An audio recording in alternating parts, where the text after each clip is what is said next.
8:45, buongiorno, ben ritrovati con Prima Edizione, sempre in diretta ovviamente su Antena 3. Partiamo un po' prima, dunque in anticipo, perché alle 12 è convocata la conferenza stampa presso la sede regionale del Partito Democratico a Padova. Il tema è quello dell'autonomia, una conferenza stampa che seguiremo ovviamente in diretta per dare voce appunto al Partito Democratico e alla loro proposta sull'autonomia. Ma partiamo con alcuni dati, perché la notizia con cui si apre questa giornata è anche legata all'emergenza coronavirus. Ci sono delle importanti dichiarazioni che Giorgio Palù, presidente di AIFA, ma anche il ministro Roberto Speranza hanno reso all'ANSA questa mattina. Per esempio Roberto Speranza ha dichiarato che la pandemia non è finita, ci sono numeri di circolazione virale significativi, dobbiamo avere fiducia nella scienza. Ad oggi abbiamo il 91,44% di persone italiani che hanno fatto almeno la prima dose di vaccino, ma in queste parole è evidente che probabilmente la decisione del governo a partire da maggio sarà comunque quella di mantenere la mascherina nei locali, ad esempio nelle aule scolastiche e nei luoghi di lavoro, mascherina che invece ovviamente, come sapete, è stata tolta all'aperto. Ma sono parole che in qualche modo fanno capire quali saranno le intenzioni anche del CTS, che in questi giorni si riunirà per capire quali norme di comportamento definire per i prossimi mesi in vista dell'estate. Anche Giorgio Palù di AIFA ha chiaramente detto: aspettiamoci una nuova ondata, perché purtroppo i dati del coronavirus, i dati dei contagi sono in costante aumento, nonostante non stiano aumentando i posti letto negli ospedali, e questo ovviamente grazie anche al vaccino. Allora, noi in attesa di collegarci con Padova per dare spazio alla politica apriamo prima di tutto la pagina della cronaca, perché c'è stata ieri sera una rivolta all'interno del carcere minorile. Siamo a Treviso, Marca Trevigiana, una rivolta. Cercheremo di capire anche nel corso della giornata, con le interviste e gli inviati sul territorio, a che cosa è dovuta, ma intanto la riassumiamo.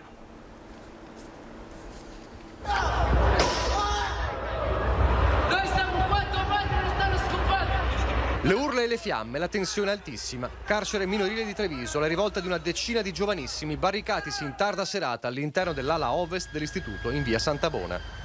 Prima la furia si è abbattuta su tutto quanto avessero a portata di mano, mobili e suppellettili distrutti.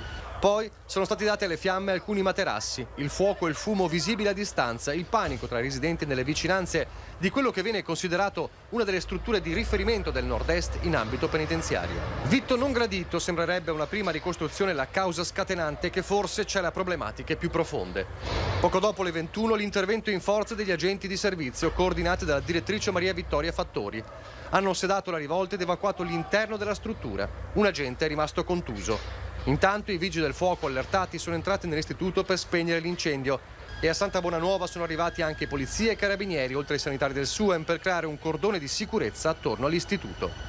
L'intervento dei vigili del fuoco ha consentito di domare subito l'incendio. La situazione è tornata alla normalità soltanto a notte inoltrata, facendo tirare un sospiro di sollievo anche agli abitanti della zona. Dell'episodio sarà informato a breve il Ministero della Giustizia. Siamo al giallo del cadavere mutilato che è stato trovato nel Po. Sono state divulgate le foto dei vestiti indossati dalla donna che è stata ritrovata nel borsone ad Occhiobello. La speranza è che qualcuno possa riconoscerli. Indossava questi indumenti quando hanno martorizzato il suo corpo, tagliandole testa e mani e facendolo a pezzi. Ecco i vestiti che ricoprivano i resti della donna sconosciuta rinvenuta in un borsone lungo l'argine del Po ad Occhiobello lo scorso 4 aprile. Un caftano blu con disegni orientali sui bordi dai colori sgargianti, rosso, giallo e verde, un paio di jeans scuri e un secondo camicione, forse una giacca più leggera di colore rosa intenso. I carabinieri di Rovigo, d'accordo con la procura che coordina le indagini, hanno deciso di divulgare le foto dei vestiti che indossava la donna del giallo del Po al momento del delitto. La speranza è che qualche dettaglio fornito dagli indumenti possa contribuire al suo riconoscimento. La donna, secondo gli accertamenti, sembra essere di giovane età, non più di 30 anni, e di carnagione bianca. Le cause della morte sono ancora in fase di accertamento. Dopo il decesso, il corpo è stato orribilmente mutilato. Mancano testa e mani. Dallo stato di conservazione del cadavere è quasi certo che l'uccisione sia avvenuta di recente. Il corpo era stato ritrovato lungo l'argine del Po ad Occhiobello nel pomeriggio del 4 aprile. La scoperta del borsone era stata fatta da 2 dipendenti di AIPO che stavano facendo una ricognizione con il motoscafo.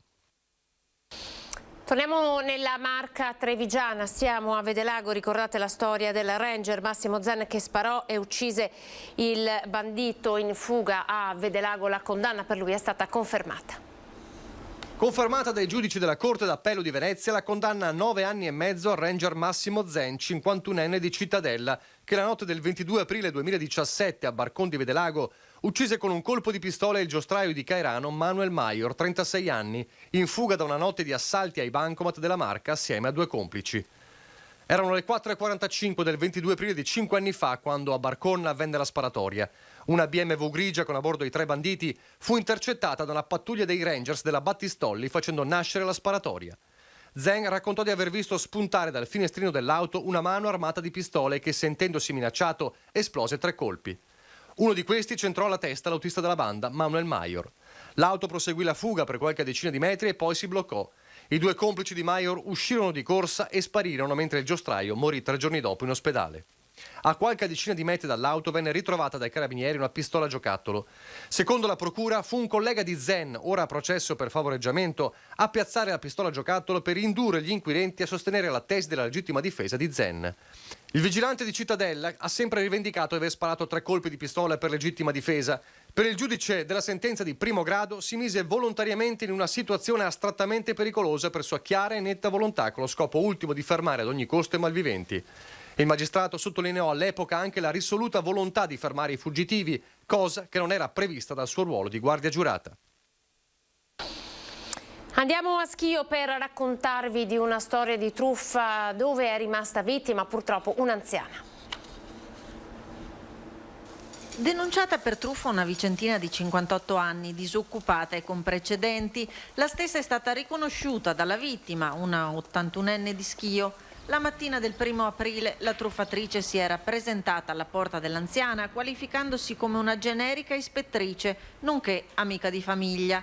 Entrata all'interno dell'abitazione con la scusa di dover effettuare dei controlli, si era fatta consegnare alcuni gioielli in oro e 1.400 euro in contanti, allontanandosi subito dopo e facendo perdere le proprie tracce. Le attività di indagine dei carabinieri di Schio hanno permesso di restringere il campo della presunta autrice del colpo ad alcune sospettate. Tra queste, la vittima ha quindi riconosciuto la 58enne vicentina. Ora andiamo nel veneziano. I provvedimenti del questore sono aumentati notevolmente nell'ultimo anno. I numeri sono stati resi noti al 170° anniversario della fondazione di polizia, celebrato ieri.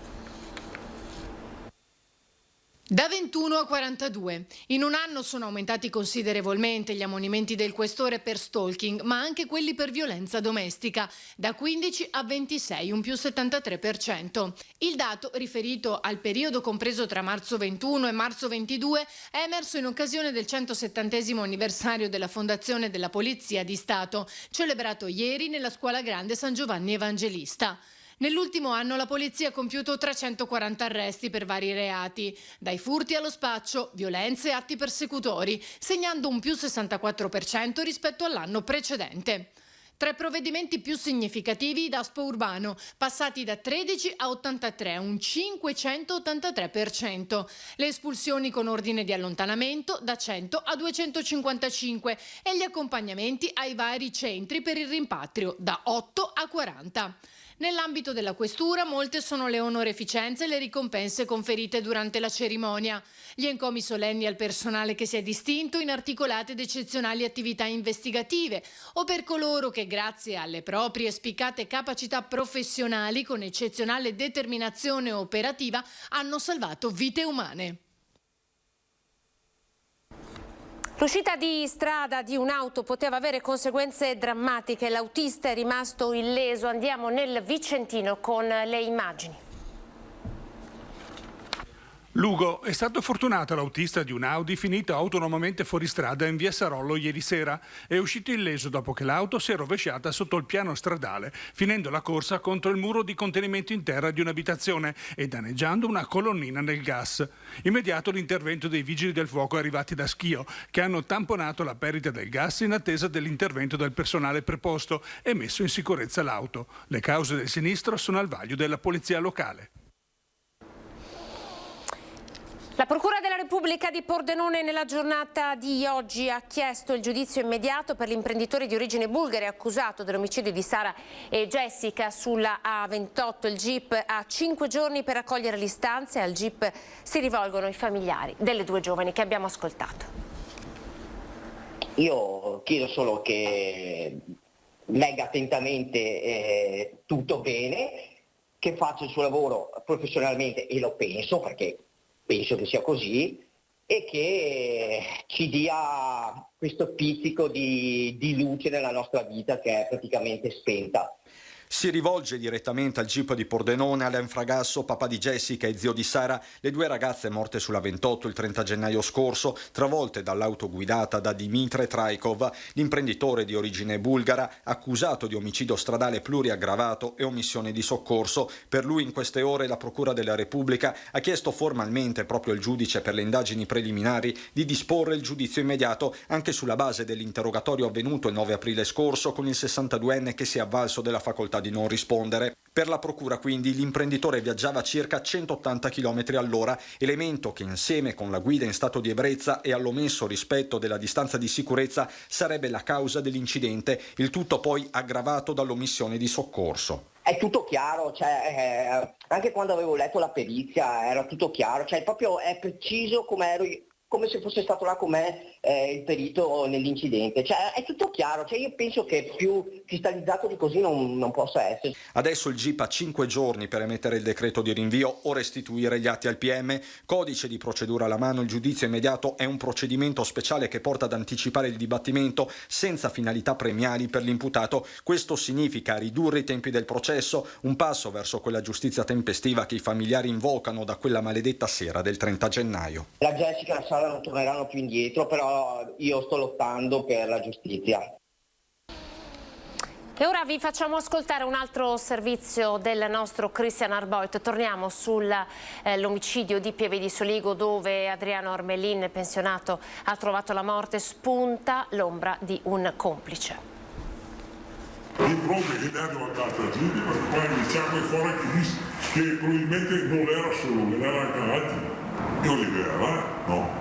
Tra amici e conoscenti è più di un'ipotesi quella che nella mattanza di Adriano Armelin ci siano uno o più complici, qualcuno che a vario titolo possa aver aiutato Mohamed Boumaran, il 36enne marocchino attualmente in carcere per tentata rapina e omicidio preterintenzionale. Se gli inquirenti, sulla base degli elementi finora raccolti anche dai RIS, negano il coinvolgimento di terzi, almeno sulla scena del crimine in via Schirati, altrettanto non si può dire di eventuali suggeritori o aiutanti esterni. Lo stesso Boumaran al PM ha raccontato di essersi allontanato dalla casa dell'anziano dopo l'alterco e dopo averlo legato per poi ritornare in un secondo momento al fine di sincerarsi delle sue condizioni. Cos'è successo in quel lasso di tempo? Qualche persona vicino a Boumaran potrebbe avergli suggerito di verificare di persona quanto successo, ma soprattutto perché il 36enne ha trovato il tempo e la lucidità di cambiarsi le scarpe, un particolare che per molti non è un dettaglio, anche perché il marocchino era pesantemente alterato dal rum. Quesiti aperti sui quali si concentra l'attività di polizia giudiziaria, sentendo anche la cerchia di amici del 36enne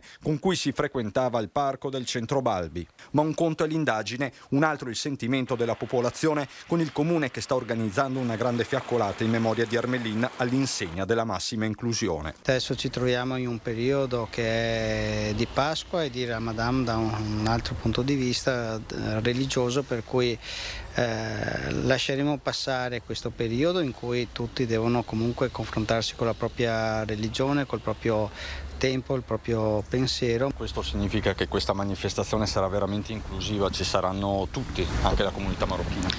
La giustizia, l'onestà, la correttezza, l'appartenenza a una società è una cosa di tutti, di cui tutti devono sentirsi responsabili, per cui sì, Dobbiamo esserci tutti, perché non deve essere una questione e non deve essere strumentalizzata questa questione come appartenenza di una forza politica o di una forza sociale o di una religione. Questi sono errori che ci portano semplicemente al delirio, che ci conducono alla divisione. Vediamo una bella notizia: è stato rinvenuto nel cuore della notte dai vigili del fuoco, seduto a bordo strada della statale Alemagna nel comune di Santa Giustina, l'anziano 88enne di Treviso, che non riusciva più a capire dove si trovava. L'allarme è scattato poco prima della mezzanotte di martedì, quando l'uomo al telefono con il figlio riferiva di non capire dove si trovava, e dopo essere uscito a fare un giro in auto mentre il figlio stava cercando di capire dove si trovasse il papà, la telefonata era stata interrotta. Dunque l'anziano è stato ritrovato. Andiamo nel veneziano: una rapina con pistola al Prix di Chirignago. La cassiera è stata minacciata, racconta: poco più di un anno fa mi sono trovata nella stessa situazione. Attimi di paura ieri sera a Chirignago per una rapina all'interno del supermercato Prix. Il rapinatore è entrato qui al Prix di Via Calabria poco prima dell'orario di chiusura. Aveva il volto coperto ed era armato. Si è diretto immediatamente alla prima cassa che ha trovato. Lì c'era una dipendente e l'ha minacciata di consegnargli l'intero incasso della giornata. Erano le 20:25 circa, secondo quanto ci ha raccontato la dipendente coinvolta, a telecamere spente. Il bandito, con accento straniero, è entrato, le ha puntato la pistola contro, prendendo il denaro. Lei ha aperto la cassa, ma i soldi li ha ritirati lui, circa 1.000 euro secondo una prima stima. Poi è fuggito da solo, sembra in sella a una bicicletta, facendo perdere le proprie tracce. In quel momento la donna era sola, i colleghi si trovavano in fondo al supermercato e non si sono accorti di nulla. Sarà la polizia giunta sul posto con la scientifica per effettuare i rilievi e cercare indizi utili a esaminare le immagini delle telecamere del supermercato e della zona per trovare il rapinatore. Un doppio shock quello vissuto dalla cassiera, che si è trovata a rivivere una situazione simile a quella di poco più di un anno fa, quando a gennaio 2021, sempre in orario di chiusura, entrarono nel supermercato 3 rapinatori che minacciarono lei e altre 2 colleghe, fuggendo poi con il bottino. Nonostante il momento di terrore vissuto ieri con una pistola puntata, la donna oggi si è recata ugualmente sul posto di lavoro per non pesare sull'organico in turno. Ci spostiamo dalla cronaca per tornare al Covid. In Veneto sono quasi 7.000 i nuovi contagiati delle ultime 24 ore, quindi come potete vedere purtroppo i numeri si stanno alzando ancora una volta, nonostante rimangano sotto controllo comunque sia le terapie intensive che i posti letto occupati all'interno degli ospedali. A Padova il governo dopo Pasqua sarà chiamato a decidere sull'utilizzo delle mascherine al chiuso a scuola, e con Chiara Gaiani facciamo il punto.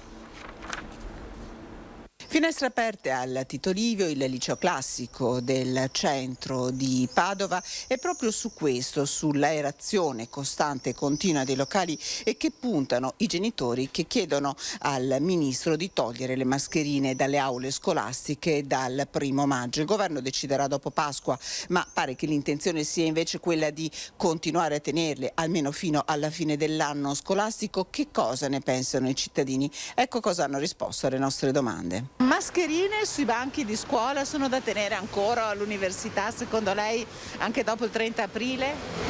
Secondo me sì, anche perché adesso stanno un po' aumentando i casi. Assolutamente, almeno magari fino all'estate, che di solito i contagi calano. E sicuramente io al chiuso la terrei ancora un po' a lungo. Sulla scuola, devo dire la verità, ho perplessità sul fatto che possa essere, trovo tanti vincoli nel fatto che i ragazzi, soprattutto quelli piccoli, possano perdere la capacità anche di poter vedere le espressioni del viso in maniera completa, e dall'altra sembra di capire che circoli anche con i ragazzi più piccoli, quindi devo dire che sospendo il giudizio. Secondo me sì, magari quelle più leggere, ma insomma non quelle qua. Per me sì, perché non è ancora finito niente. Penserei di sì, però bisognerebbe chiedere al comitato scientifico, non saprei. Io all'interno la tengo sempre. Certo. Sì, secondo me sì, ancora necessita. Quello che deciderà lo Stato per me è quello che va bene, che va fatto. perché ci vogliono dei tecnici per giudicare queste cose. Non pensa che ai bambini sia mancato però il sorriso delle insegnanti o i loro sorrisi? E sicuramente si fa un calcolo costi-benefici. Ora noi ci spostiamo a Jesolo, a Pasqua. Il sindaco Zoggia promuoverà la ordinanza anti-alcol, dunque alcol vietato all'aperto, multe da 200 euro per i trasgressori. Lo ascoltiamo.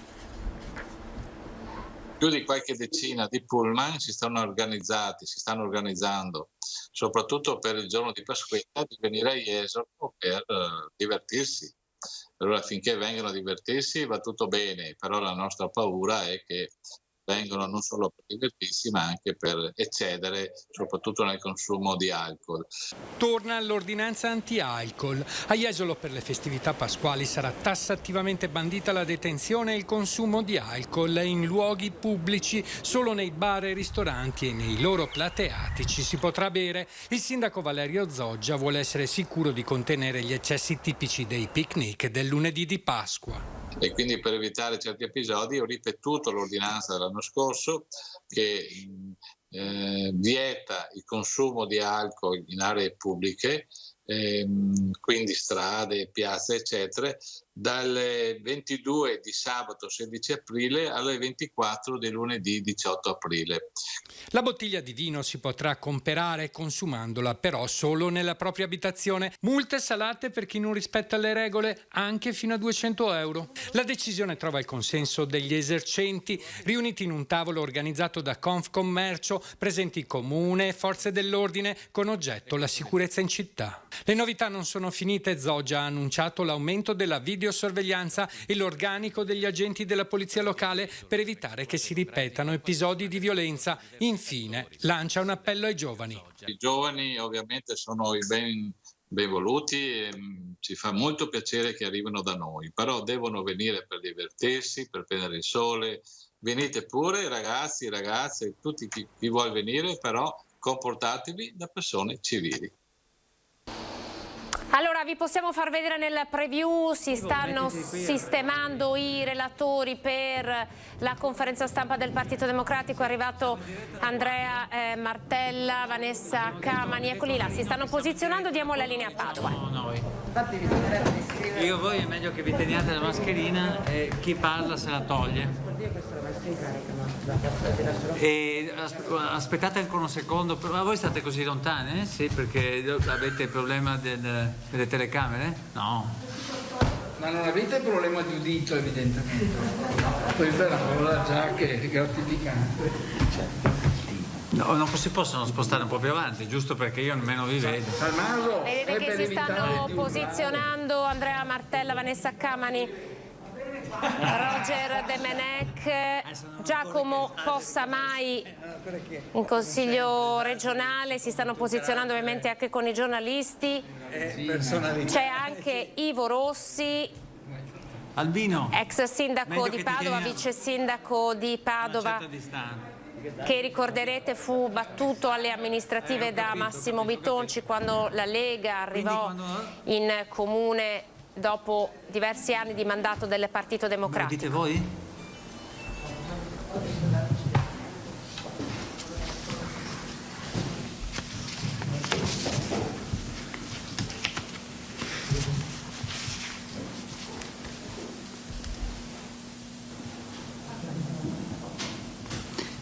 Buongiorno, grazie di essere presenti a questa conferenza stampa con la quale il Partito Democratico del Veneto vuole presentare le proprie proposte in merito all'autonomia differenziata. Fin dall'inizio del mio mandato di segretario regionale del Veneto, nei mesi scorsi, ho parlato di un nuovo protagonismo della Regione anche attraverso un'autonomia vera, efficace e al tempo stesso propositiva per riuscire a incidere sulle scelte dei governi nazionali ed europei. L'autonomia, come sapete, è prevista dalla nostra Costituzione e noi all'autonomia crediamo.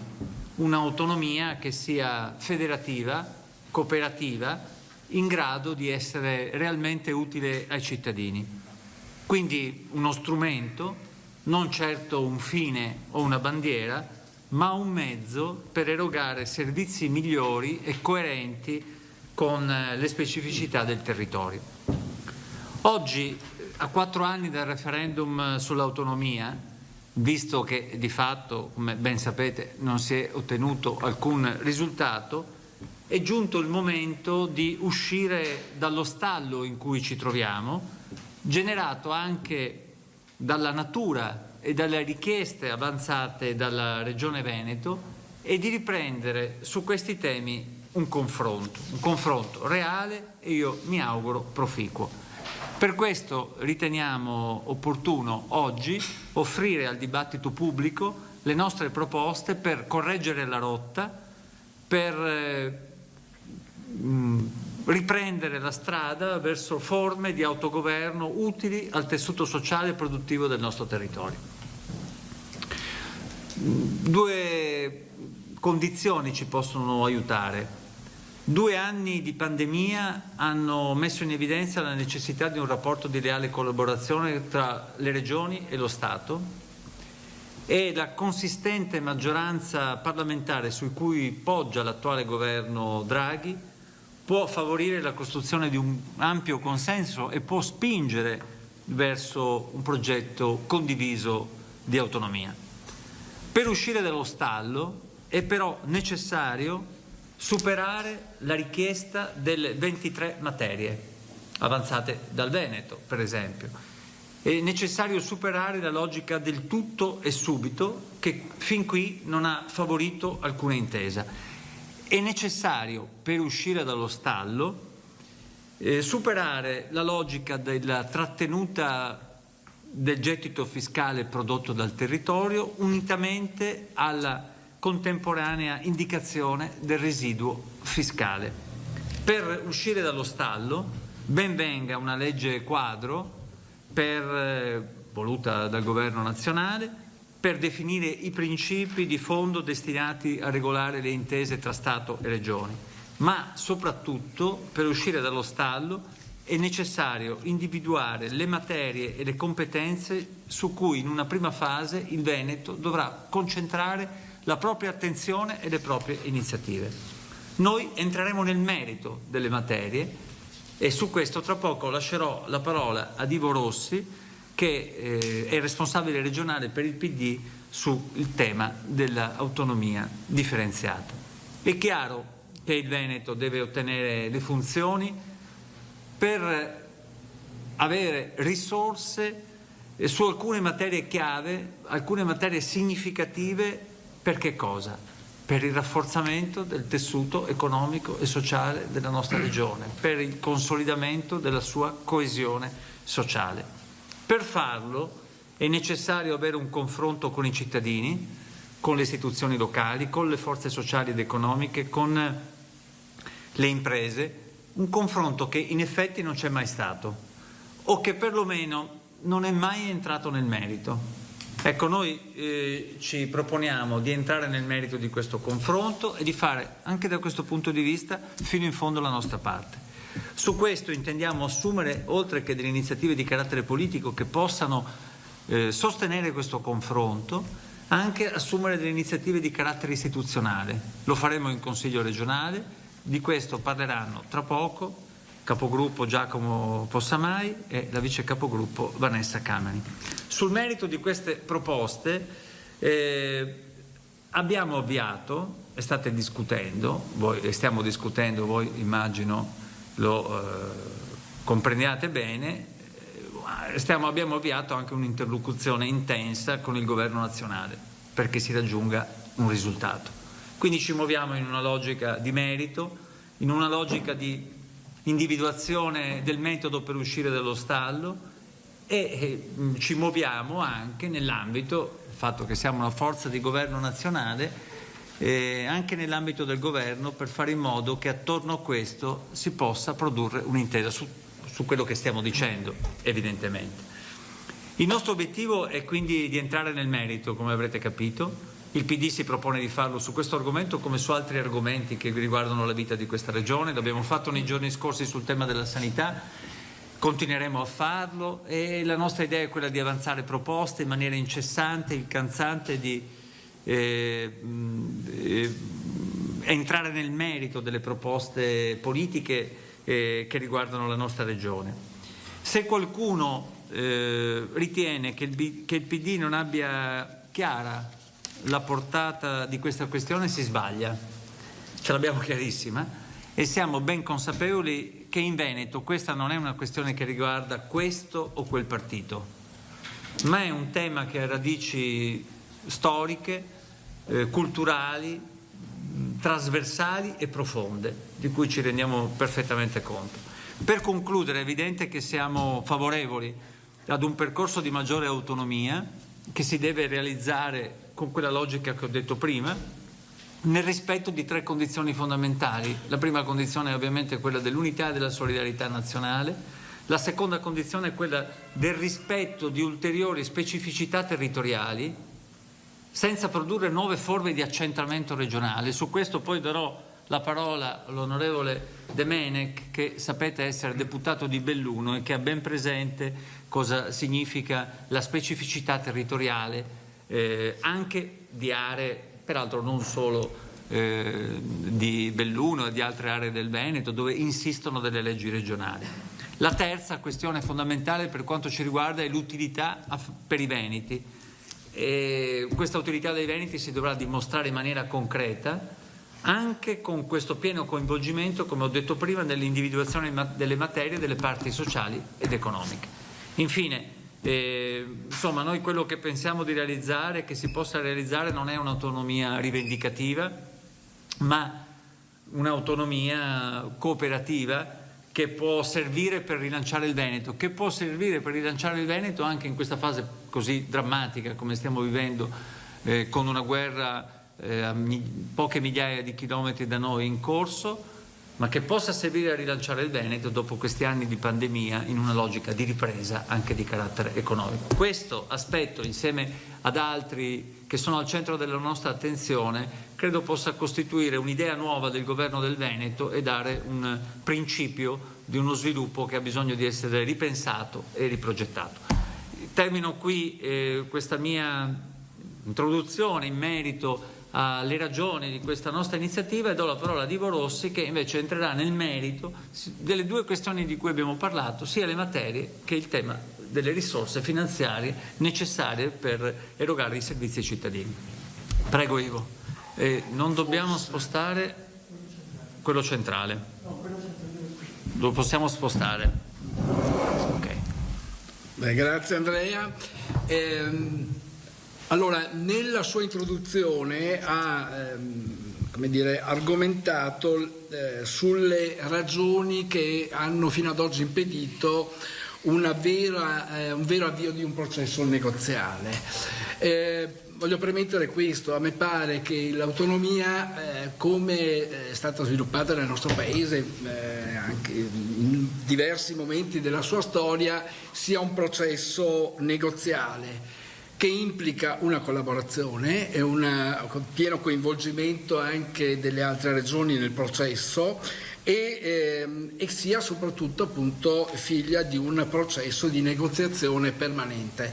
Faccio un esempio banale, perché è stato parte del dibattito della nostra regione: all'autonomia dell'unica vera provincia autonoma che è l'Alto Adige arrivano alle competenze che hanno oggi dopo 70 anni. Questo per dire come sia un processo, e da questo punto di vista è necessario rileggere la storia degli ultimi 4 anni, le ragioni, come diceva Andrea Martella, dello stallo negoziale e capire come se ne esce.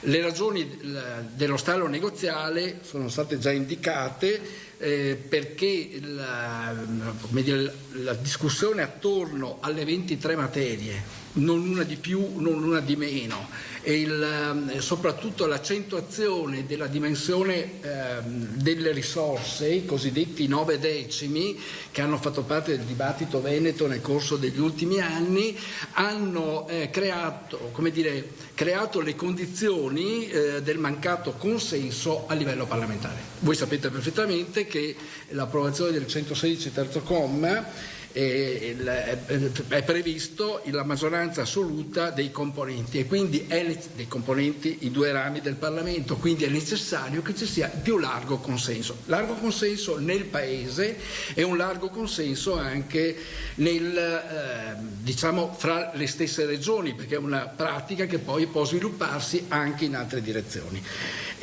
Devo premettere che questo dibattito che è nato, sia pure in modo, come dire, anche forte da parte della Regione Veneto, ha riacceso l'attenzione sul regionalismo, che era andato scemando a seguito in particolare degli scandali attorno al 2014. Probabilmente era l'istituzione più negletta fra tutte le istituzioni della Repubblica e questo dibattito ha riacceso un'attenzione e anche un protagonismo delle stesse regioni. Il Covid in più ha mostrato anche un altro aspetto, come da una dimensione conflittuale che era stata propria, se vogliamo, del dibattito anche fra le due regioni, Veneto e Lombardia, nei confronti del governo nazionale nella prima fase, ha mostrato invece durante il Covid una dimensione collaborativa, la necessità di una dimensione collaborativa, perché lo Stato da solo non ce l'avrebbe fatta a gestire la pandemia e diversamente nemmeno le regioni ce l'avrebbero potuta fare. Ha dimostrato come la collaborazione invece sia quel sistema che produce sostanzialmente i risultati, e questo è lo spirito che noi riteniamo debba essere in qualche modo continuato a coltivare per poter ottenere un risultato. 4 anni devono far riflettere sulle ragioni, che non ci sono i cattivi e i buoni. Probabilmente se si è data l'impressione, non noi, di che l'insistenza sulla dimensione fiscale consentiva di portare a casa i soldi al Veneto, perché questa è stata un po' la narrazione, è del tutto evidente che se c'è qualcuno che ci guadagna, c'è qualcun altro che ci perde. Se devi costruire un consenso necessario, questo diventa un po' più complicato. Allora la strada per uscirne è perché è necessario uscirne anche in tempi rapidi. Ci sono le condizioni date dal fatto che c'è un governo di larga unità nazionale, quindi ci sono condizioni anche di consenso in cui tutte le forze possono concorrere. Va aiutato, perché nell'interesse del Veneto, va aiutato questo processo. Quindi concentrarsi sulle materie che adesso dirò rapidissimamente. Un secondo aspetto probabilmente è utile proprio per evitare dibattiti in questa fase conflittuali, togliere dal campo le materie cosiddette LEP, ovvero sia quelle che attengono ai livelli essenziali delle prestazioni, perché sono questioni complicate che guardano a diritti sociali e civili su cui si aprirebbe un dibattito, anzi si è già aperto, insomma è la discussione degli ultimi anni che non ha consentito sostanzialmente passi avanti nella direzione di una maggiore autonomia. E il terzo aspetto è quello delle risorse che vanno più pragmaticamente riferite a ciò che serve per il funzionamento della funzione che viene trasferita dallo Stato alle regioni. In questo caso ci soccorre l'articolo 119 della Costituzione, perché sta sopra in qualche modo il 116 terzo comma, laddove dice, perché è sempre utile, ormai è una sorta di Bibbia indispensabile, anche perché appunto definisce il terreno comune della discussione anche con le altre parti del Paese, che dice: i comuni, le province, le città metropolitane e le regioni hanno autonomia finanziaria di entrata e di spesa nel rispetto dei relativi equilibri di bilancio. Cioè, se io ho la funzione che devo finanziare pienamente, quindi devo avere anche la risorsa per poterla esercitare, e su questa base avrò le risorse necessarie, che attualmente sono quelle che lo Stato spende per l'esercizio della funzione data. Questo deve essere senza altri accentuazioni polemiche o forzature. che possono indurre ad altri pensieri che non hanno aiutato. C'è un aspetto fra le cose che ricordava anche prima Andrea Martella, sempre della collaborazione necessaria e di come però, perché c'è stato un aspetto positivo secondo me della discussione attorno al 116 terzo comma da parte del Veneto, una serie di richieste avanzate ai sensi del 116, faccio l'esempio della sanità sulle scuole di specializzazione dei dirigenti medici, che era una delle condizioni richieste dalle 3 regioni, quindi Veneto, Lombardia ed Emilia. Come avete visto, durante il Covid sono diventate competenze di trasferite a tutte le regioni. Cosa voglio dire con questo? Che il dibattito aperto ha creato le condizioni per un diverso rapporto fra lo Stato e le regioni, cosa esercita uno e cosa fa l'altro, e ha dimostrato che esistono esigenze che non sono esigenze, o meglio, che il Veneto per primo ha avvertito, ma che sono esigenze probabilmente largamente presenti e a cui possono essere interessate anche tutte le regioni. In questo senso è un processo importante e che si è aperto. Dopodiché si è consapevoli ovviamente che ci sono regioni che funzionano meglio, perché a fronte di un aspetto formale per cui tutte le regioni sono uguali, in realtà sul piano sostanziale esistono delle asimmetrie. E qua allora il tema è come si governano le asimmetrie, quelle non funzionali dal punto di vista dei diritti sociali e civili dei cittadini di quelle parti del paese dove non funzionano. Qua si dimostrerebbe invece la necessità di un maggior intervento da parte dello Stato. Vengo sulle materie, poi eventualmente avremo modo, se ci sono domande, per non trascinare in questa prima fase troppo a lungo la nostra discussione, ma proprio se si riducono, cioè se l'obiettivo è quello di mettere in moto un processo e quindi creare l'innesco, la prima condizione è quindi una legge quadro, una legge quadro che contenga i principi sostanzialmente che devono poi essere la guida delle successive intese. Un aspetto importante avviato già con Boccia, e mi pare che la Gelmini su questa direzione si stia muovendo, che definisce i rapporti, il modo in cui il Parlamento interviene nel procedimento, perché a rigore potrebbe essere chiusa l'intesa fra lo Stato e la Regione, con il Parlamento condizione di spettatore. È del tutto evidente che questa cosa non funziona. L'intesa deve contenere questo e mi pare che ci siano le condizioni, ormai si è già andati definendo cosa serve all'intesa. Un secondo aspetto dell'intesa è che probabilmente dovrà contenere quali sono le materie, lo direi in termini di esclusione, o meglio, quelle che in questa fase non è utile perché aprirebbero altri fronti, che non è utile stiano dentro la discussione, che sono le materie LEP, quindi tutte le altre che non LEP si possono discutere. Faccio un piccolissimo inciso che apparentemente è tecnico, ma in realtà è molto politico, perché noi parliamo di 23 materie perché sono indicate al terzo comma del 117. In realtà, se voi andate a vedere anche le proposte fatte dalle diverse regioni, contengono non la materia, ma aspetti di funzioni spesso di natura amministrativa che le regioni ritengono di dover esercitare direttamente. E il terzo aspetto appunto è quello della dimensione finanziaria. Ecco, faccio un piccolo appunto, se Andrea è d'accordo, perché anche le recenti affermazioni offerte anche da parte della nostra regione di creazione di fondi di solidarietà fatte in quel modo, sono più i problemi che creano che i risultati che, in termini di consenso, che si riesce a ottenere, perché sembra più un obolo dato che non un equilibrio fra la funzione che esercito, il suo costo e il rapporto con le altre regioni.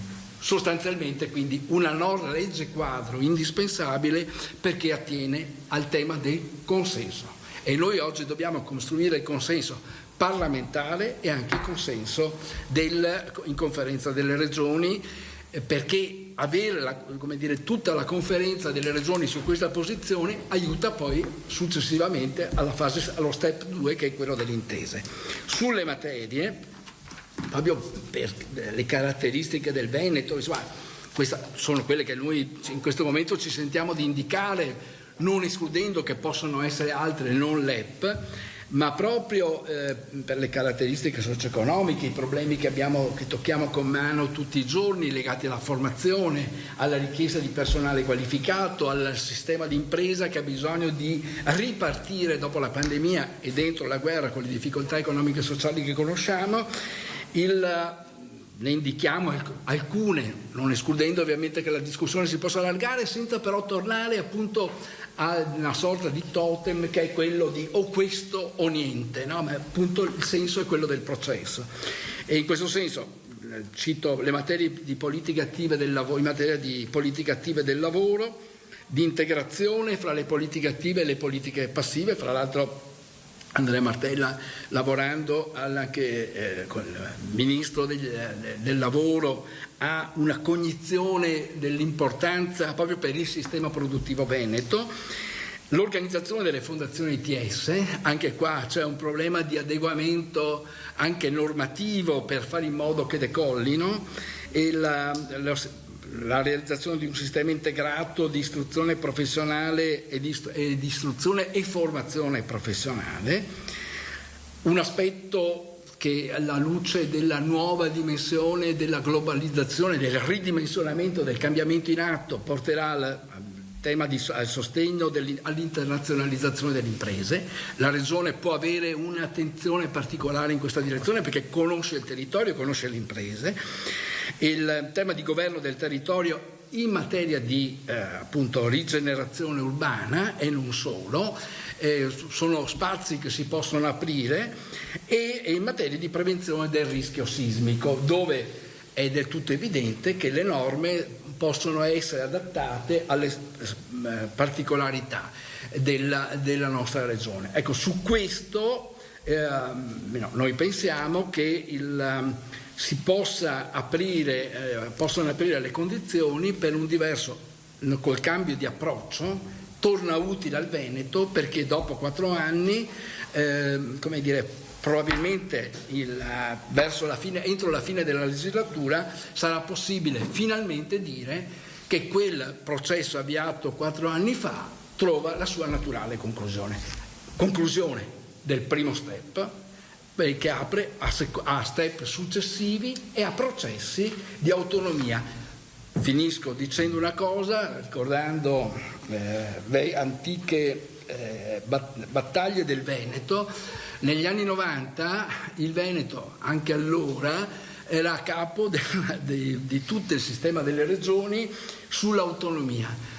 Cos'era l'autonomia di allora? Era l'autonomia di tutte le regioni, perché avevamo ancora un accentuato centralismo dello Stato che tratteneva competenze dove avrebbe dovuto semplicemente legiferare in termini di principi generali, mentre l'attuazione avrebbe, a rigore, comportato l'intervento delle regioni. Quella battaglia ha portato i Bassanini. Ecco, io credo che questa cosa possa tornare utile anche al Veneto, anche in funzione di una riorganizzazione del sistema Italia. Grazie, vorrei ringraziare Ivo Rossi per questo suo intervento e soprattutto vorrei ringraziarlo personalmente per il lavoro che insieme stiamo facendo su questi temi e per la passione, per la competenza che ci mette e che trasmette anche a me. E, come avete capito, il nostro obiettivo è utilizzare questo scorcio finale della legislatura per raggiungere un risultato e per fare in modo che si finisca questa fase così di distanza che c'è stata nel percorso dell'autonomia.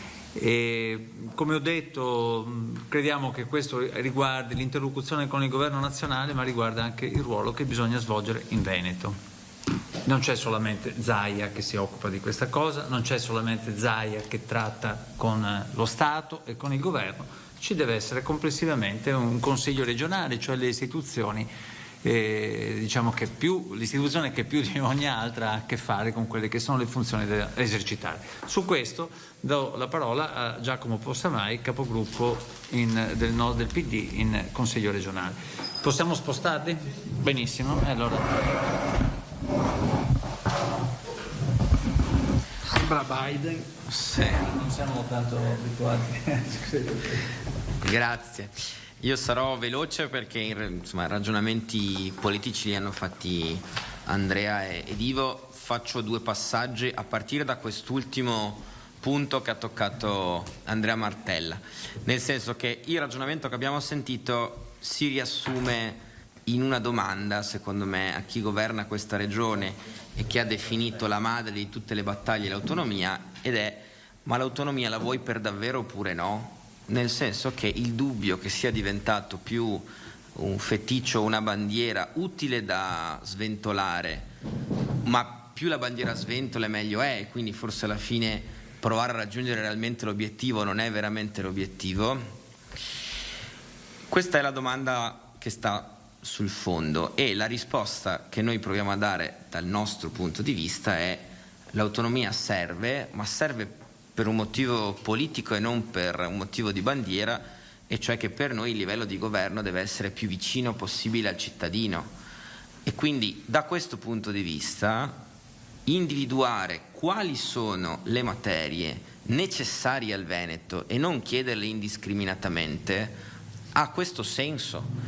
E per questa ragione noi diciamo, ovviamente al Presidente della Regione, ma lo diciamo prima di tutto al Governo, perché appunto il rapporto è anche direttamente con il Governo nazionale, che secondo noi ci sono alcune materie che al Veneto sono particolarmente utili e sulle quali secondo noi è possibile costruire quel consenso di cui si parlava prima. Non ci ritorno perché ne hanno parlato precedentemente. Ultimo aspetto: come lo facciamo? Per noi è importante tornare a dare un ruolo al Consiglio regionale, perché in questi anni abbiamo visto che la trattativa improntata a livello personale tra il Presidente della Regione e il Governo nazionale probabilmente non ha sortito gli effetti sperati, e perché il luogo in cui questo tema va discusso è il Consiglio. Anche nell'individuazione delle materie, cioè noi oggi facciamo una proposta, ma come dicevano Ivo ed Andrea, è una proposta aperta. Per far questo noi presenteremo nei prossimi giorni una risoluzione al Consiglio in cui segnaliamo quali sono per noi le materie necessarie, più importanti, e individuiamo, esplicitiamo il ragionamento che abbiamo fatto oggi, e soprattutto, e adesso di questo vi parla Vanessa, io annuncio solo questo aspetto, chiediamo l'istituzione di una commissione speciale, che è un istituto che esiste in Consiglio regionale, che abbia esattamente questa funzione, cioè approfondire le materie, confrontarsi con gli stakeholder, accompagnare questo percorso, perché evidentemente l'uomo solo al comando non ha sortito l'effetto che tutti noi e che la grandissima parte dei veneti speravamo. Allora, grazie a Giacomo Possamai, e come abbiamo detto noi vogliamo, come ha detto anche Giacomo Possamai in questo momento, assumere varie iniziative a livello nazionale, a livello politico con il nostro partito, a livello di interlocuzione con la società veneta e a livello istituzionale con lo strumento di cui ha parlato Giacomo e con un ulteriore strumento di cui ci parlerà Vanessa Camani, a cui cedo la parola. Sì, noi buongiorno a tutti. Intanto abbiamo definito, insomma ci siamo detti come il tema del riconoscimento alle regioni a statuto ordinario di maggiori e ulteriori forme di autonomia sia un'opportunità che il Partito Democratico vuole valutare seriamente. Richiama ovviamente il principio della nazionalità, della responsabilità rispetto al quadro dell'unità nazionale e quindi un'autonomia dentro quel quadro. Richiama il principio della differenziazione, cioè di definire gli ambiti di intervento che siano coerenti con le caratteristiche proprie del territorio che avanza la richiesta. Non a caso si parla di regionalismo differenziato. Non ci sono richieste che valgono per tutte le regioni, ogni territorio deve capire quali servono a sé. E infine richiama appunto il principio della condivisione, come diceva il capogruppo Possamai prima, del confronto, il principio dell'accordo. Un confronto e un accordo che deve essere verticale, quindi tra Venezia e Roma per intenderci, ma che deve essere anche un accordo orizzontale, quindi all'interno dei territori, tra le parti sociali ed economiche, nelle istituzioni. Ed è chiaro come l'impianto proposto fino ad ora dal Veneto non corrisponda a questi semplici principi.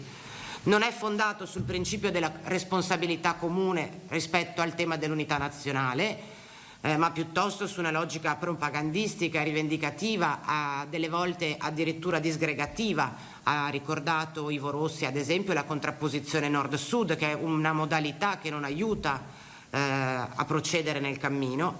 Non è un impianto definito sulla base di un'analisi concreta dei bisogni specifici e delle capacità tipiche del territorio, e soprattutto non è un percorso, non è una proposta che sta appunto dentro un percorso progressivo e continuo di condivisione, neppure ora che sembrano alle porte passaggi rilevanti. Abbiamo citato la legge quadro che arriva in Parlamento, ad esempio. E questo è un difetto di origine che noi abbiamo evidenziato fin dal momento in cui si è celebrata in questa regione il referendum, il cosiddetto referendum sull'autonomia, che avrebbero dovuto essere il punto di partenza proprio di un coinvolgimento ampio, proprio per la loro funzione popolare.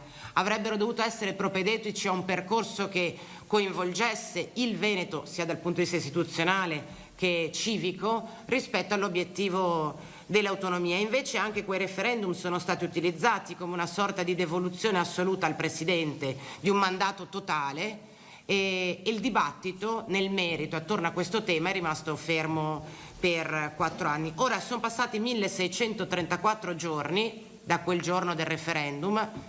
Mia figlia non andava ancora alle elementari, oggi ha quasi finito la scuola primaria, e quel metodo è oggettivo, non ha prodotto alcun risultato. Quindi la posizione di oggi del Partito Democratico nasce da questa fotografia oggettiva, cioè che quel percorso non ha funzionato. Allora noi insieme al capogruppo Possamai pensiamo sia necessario recuperare anche dal punto di vista istituzionale un protagonismo, anche una capacità di spinta propulsiva rispetto a questo percorso che in questi 4 anni appunto non ha funzionato, sapendo che il Consiglio regionale è l'organo di rappresentanza democratica del popolo veneto, così lo definisce il nostro statuto all'articolo 33, ed è l'organo che determina, che deve determinare l'indirizzo politico della regione. E quindi è in capo proprio al Consiglio regionale non solo il dovere di sapere, ma anche la responsabilità di indicare la strada, e noi questa responsabilità ce la vogliamo assumere pienamente in un percorso trasparente, pubblico, che riporti appunto il confronto dove deve stare, cioè non nelle mani di un singolo ma nell'Assemblea legislativa. La risoluzione che proporremo sostanzialmente conterrà le questioni di natura più politica che ha raccontato e spiegato bene il segretario Martella, e chiederemo anche l'istituzione di una commissione speciale, così come prevista dall'articolo 43,4 dello Statuto, che prevede appunto la possibilità di costituire delle commissioni temporanee che siano finalizzate allo studio di questioni specifiche e speciali. Sapete che il Consiglio regionale già ancora nel 2017 aveva approvato il famoso progetto di legge statale in cui indicava quelle celeberrime 23 materie. Da allora il Consiglio regionale non è più stato coinvolto nel percorso di rielaborazione, revisione, rivalutazione di quel progetto di legge statale del 2017. Noi crediamo che sia il tempo che quel dibattito torni al Consiglio regionale, e impegniamo il gruppo del Partito Democratico a portare la posizione che il PD ha espresso oggi anche nelle sedi istituzionali, per un confronto utile prima di tutto appunto ai cittadini del Veneto. Sì, sia ben chiaro che non si tratta di un'ennesima commissione, rispondo ipoteticamente a delle domande che potrebbero arrivare, né di un carrozzone, no, si tratta di una cosa prevista dallo Statuto, nella quale esercitare un ruolo politico con l'obiettivo di raggiungere un risultato. Vi è chiaro che noi stiamo cercando di trovare la strada per raggiungere un risultato.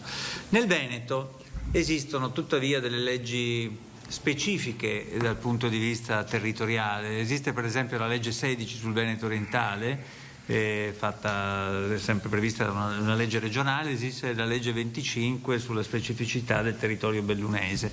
Ecco, ho detto all'inizio che noi vogliamo fare in modo che queste specificità territoriali vengano comunque valorizzate nell'ambito di un'autonomia regionale che non sia una nuova forma di centralismo regionale, cosa che talvolta è apparso nel corso di questo periodo.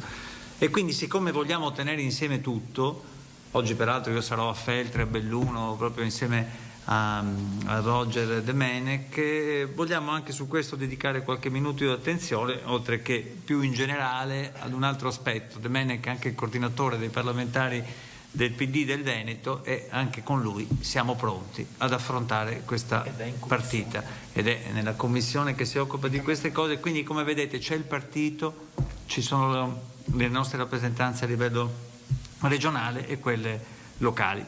Noi ce la mettiamo tutta, insomma. Roger.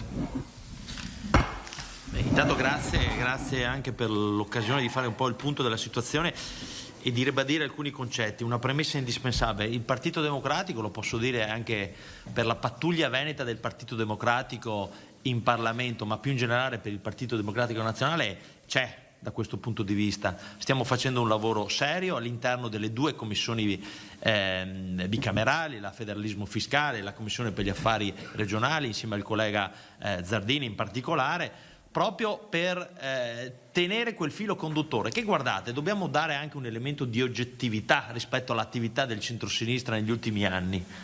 Guardate che gli unici momenti in cui in questo Paese si è avuto una svolta positiva da un punto di vista formale con delle leggi sono state esattamente quando c'era il centrosinistra al governo, perché il 116 è il frutto di questo lavoro, perché, ricordo a tutti, col governo Gentiloni per la prima volta si ha il coraggio di firmare una preintesa, perché nel governo giallo-rosso con il ministro Boccia si mette sul piatto finalmente una legge quadro. Guarda caso, 3 episodi importanti da un punto di vista giuridico e rispetto anche alla concretezza dell'azione politica, tutti in capo al centrosinistra di governo. Allora, su questo una riflessione dobbiamo farla, e la conferenza stampa di oggi credo che sia esattamente questo: dimostrare anche che possiamo arrivare alla conclusione di un iter, all'apertura di una nuova stagione con quella concretezza, perché l'autonomia ha bisogno di questa concretezza, non solo di essere sbandierata, ha bisogno, come dico sempre, di essere praticata più che essere sbandierata. Ecco, e noi siamo da quella parte lì. E credo che oggi, insomma, ci siano quelle condizioni, perché, ripeto, le commissioni hanno fatto un lavoro molto lungo, molto elaborato da un punto di vista dell'analisi della situazione. Siamo arrivati a un punto in cui tutti condividiamo la necessità di questa famosa legge quadro, e devo dire, anche per rispondere alle sollecitazioni del nostro segretario di Andrea, dentro quella legge quadro abbiamo ripreso i concetti che stiamo dicendo qui oggi, li abbiamo ripresi nel passato come li sta riprendendo anche l'attuale ministro. E uno dei concetti che secondo me è più importante per interpretare fino in fondo il fatto che l'autonomia è uno strumento di concretezza per ridisegnare la capacità operativa dello Stato centrale, per avvicinare il servizio ai cittadini e per renderlo più efficace ed efficiente. Questa è l'autonomia nella sua sintesi più estrema. E allora, se questo è il ragionamento, non possiamo pensare di sostituire centralismi con centralismi. Il centralismo di Roma con quello di Milano o quello di Venezia. Ecco, su questo dobbiamo stare molto attenti. Dentro la legge quadro c'è questo concetto. In Regione Veneto questo elemento di avvicinare il servizio ai cittadini è già presente negli strumenti, ma ahimè è poco applicato, e dobbiamo dirlo. E allora la paura è che si voglia, ripeto, sostituire centralismi con centralismi, perché insomma dallo statuto, dall'articolo 15 dello statuto, la legge 25 che riguarda la provincia di Belluno, ma più in generale l'organizzazione di tutti gli assetti territoriali, non vedono una corrispondenza fra quello che la Regione Veneto dice a parole e vuole da Roma e quello invece che in altrettanta maniera coerente dovrebbe concedere ai territori. Faccio un esempio molto pratico e così su questo chiudiamo e ci capiamo fino in fondo. La nostra provincia, ma tutta la montagna veneta, ha vissuto un dramma che si chiama Baia, e un secondo dramma che si chiama Bostrico. Allora noi, insieme ai consiglieri regionali, abbiamo lanciato un'idea che si può fare domani, non è che si può fare fra 3 mesi. La costruzione finalmente dei servizi forestali provinciali più vicini ai problemi, al Bostrico in questo caso, in maniera molto concreta, e non posti in laguna. Su questo noi abbiamo lanciato l'idea, ma non c'è stata una reazione che ci aspettavamo dalla Regione Veneto. Allora, su questo, ripeto, noi siamo qui per ribadire la necessità di questo lavoro, ribadire la necessità e dire anche che a livello nazionale il Partito Democratico è pronto per affrontare questa sfida. Ricordo a tutti che proprio con il Ministro Boccia avevamo costruito anche degli elementi di perequazione territoriale, il famoso fondo per il gap infrastrutturale, che non riguardava il nord e sud, se guardate le relazioni, ma non riguardava il nord e sud, ma riguardava esattamente il centro e la periferia, potremmo dire, le aree fortemente urbanizzate con le cosiddette aree interne, cioè tutti quei gap che vedono, insomma, le zone più distanti dal centro in difficoltà. Questa è la nostra autonomia e è per quello che oggi mettiamo in fila con concretezza una serie di materie su cui possiamo agire in maniera immediata e avviare finalmente un processo che sarà necessariamente un processo di medio e lungo periodo, come lo è stato, lo ha detto bene Ivo, per le province autonome e le regioni a statuto speciale, ma che deve vedere finalmente, e chiudo su questo, un punto di partenza di concretezza, altrimenti, ripeto, continuiamo a sbandierare la bandiera dell'autonomia e non la pratichiamo. Ecco, il Partito Democratico è qui per iniziare a praticarla da Roma verso Venezia, ma da Venezia soprattutto verso i territori. Grazie anche a Roger Demenec per il suo intervento. Come avrete capito, quindi noi all'autonomia crediamo, siamo ben consapevoli che ha delle radici storiche e culturali profonde nell'identità del Veneto. Pensiamo non debba essere una bandiera, come è stato ricordato, non debba essere un fine, ma debba essere un mezzo per erogare ai cittadini servizi migliori, per avere un'amministrazione più efficiente e più prossima. Crediamo di aver detto anche come si potrebbe uscire dallo stallo e praticare realmente questa autonomia e naturalmente adesso siamo pronti anche per le vostre autonome domande. Chi prende la parola? Prima del signore, perché di solito è sempre Anna che la più originale è indubbiamente la Manzano, se volete. L'hai detto adesso, se ti sentono, va bene. Siamo in diretta comunque. Grazie. Siamo in diretta. Chi è che prende la parola? Alda Manzano del Gazzettino? Albino Salmaso del Mattino di Padova.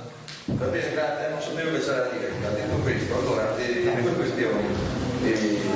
Avete messo tanta carne al fuoco, cercherete di riuscire a tornare a casa con idee chiare. Io ho capito questo, che al di là del fatto che secondo voi c'è solo Zaia, uomo solo al comando, e quindi questa linea d'azione politica non funziona, cioè si tratta di ripartire fondamentalmente da zero nel processo avviato, o quasi.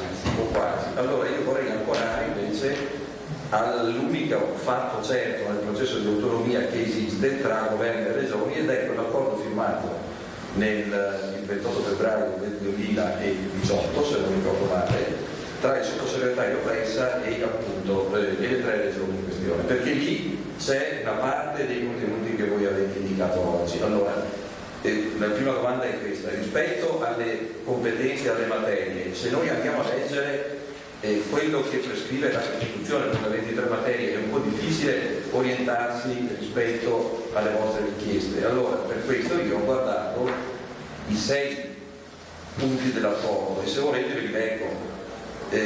Mi pare che ci siamo per quanto riguarda le politiche del lavoro, avete escluso la sanità che non rientra più nemmeno tra le materie chieste, e anche perché la sanità già... No, è già questo per capire questa cosa. E l'altra cosa che manca rispetto a quell'accordo firmato tra Bressa e le 3 regioni è tutta la tematica di politica dell'ambiente. Quando voi parlate di rigenerazione territoriale, da quale articolo e quale comma del 116, 117 ricavate questa competenza, questa funzione amministrativa? Ecco, 1, 2. L'altra, questa è la parte delle materie. Per quanto riguarda invece il negoziato politico, se così lo vogliamo definire, Il Consiglio regionale ha votato, come avete ricordato giustamente voi prima, una legge con cui Zaia ha avviato la trattativa, nominiamo una commissione. Ecco, quella legge lì prevede tutt'altre cose. Allora, se questa commissione, il Consiglio regionale di questa nuova legislatura deve ripartire da zero con una proposta politica nuova, coraggio, e ditemi con quali numeri voi pensate che questa cosa possa essere portata a casa, visto che in regione mi pare la Lega punta sul 76%, il centro-destra sul consenso. Va bene. Bene, queste sono le due questioni chiare. Mi pare di essere stato sufficiente. Sì, le domande sono ben chiare, daremo delle risposte altrettanto chiare. In effetti è vero, il punto di partenza è quello approvato dal governo Gentiloni, allora sottosegretario Bressa, però è anche vero che nel corso di questo periodo non si è realizzato un ulteriore risultato, e quindi noi oggi abbiamo indicato come uscire dallo stallo attuale, prodotto anche dalle proposte che sono venute dal Veneto dopo quelle intese fatte con il governo Gentiloni, e abbiamo parlato qui di risorse, di residuo fiscale, di fondo perequativo.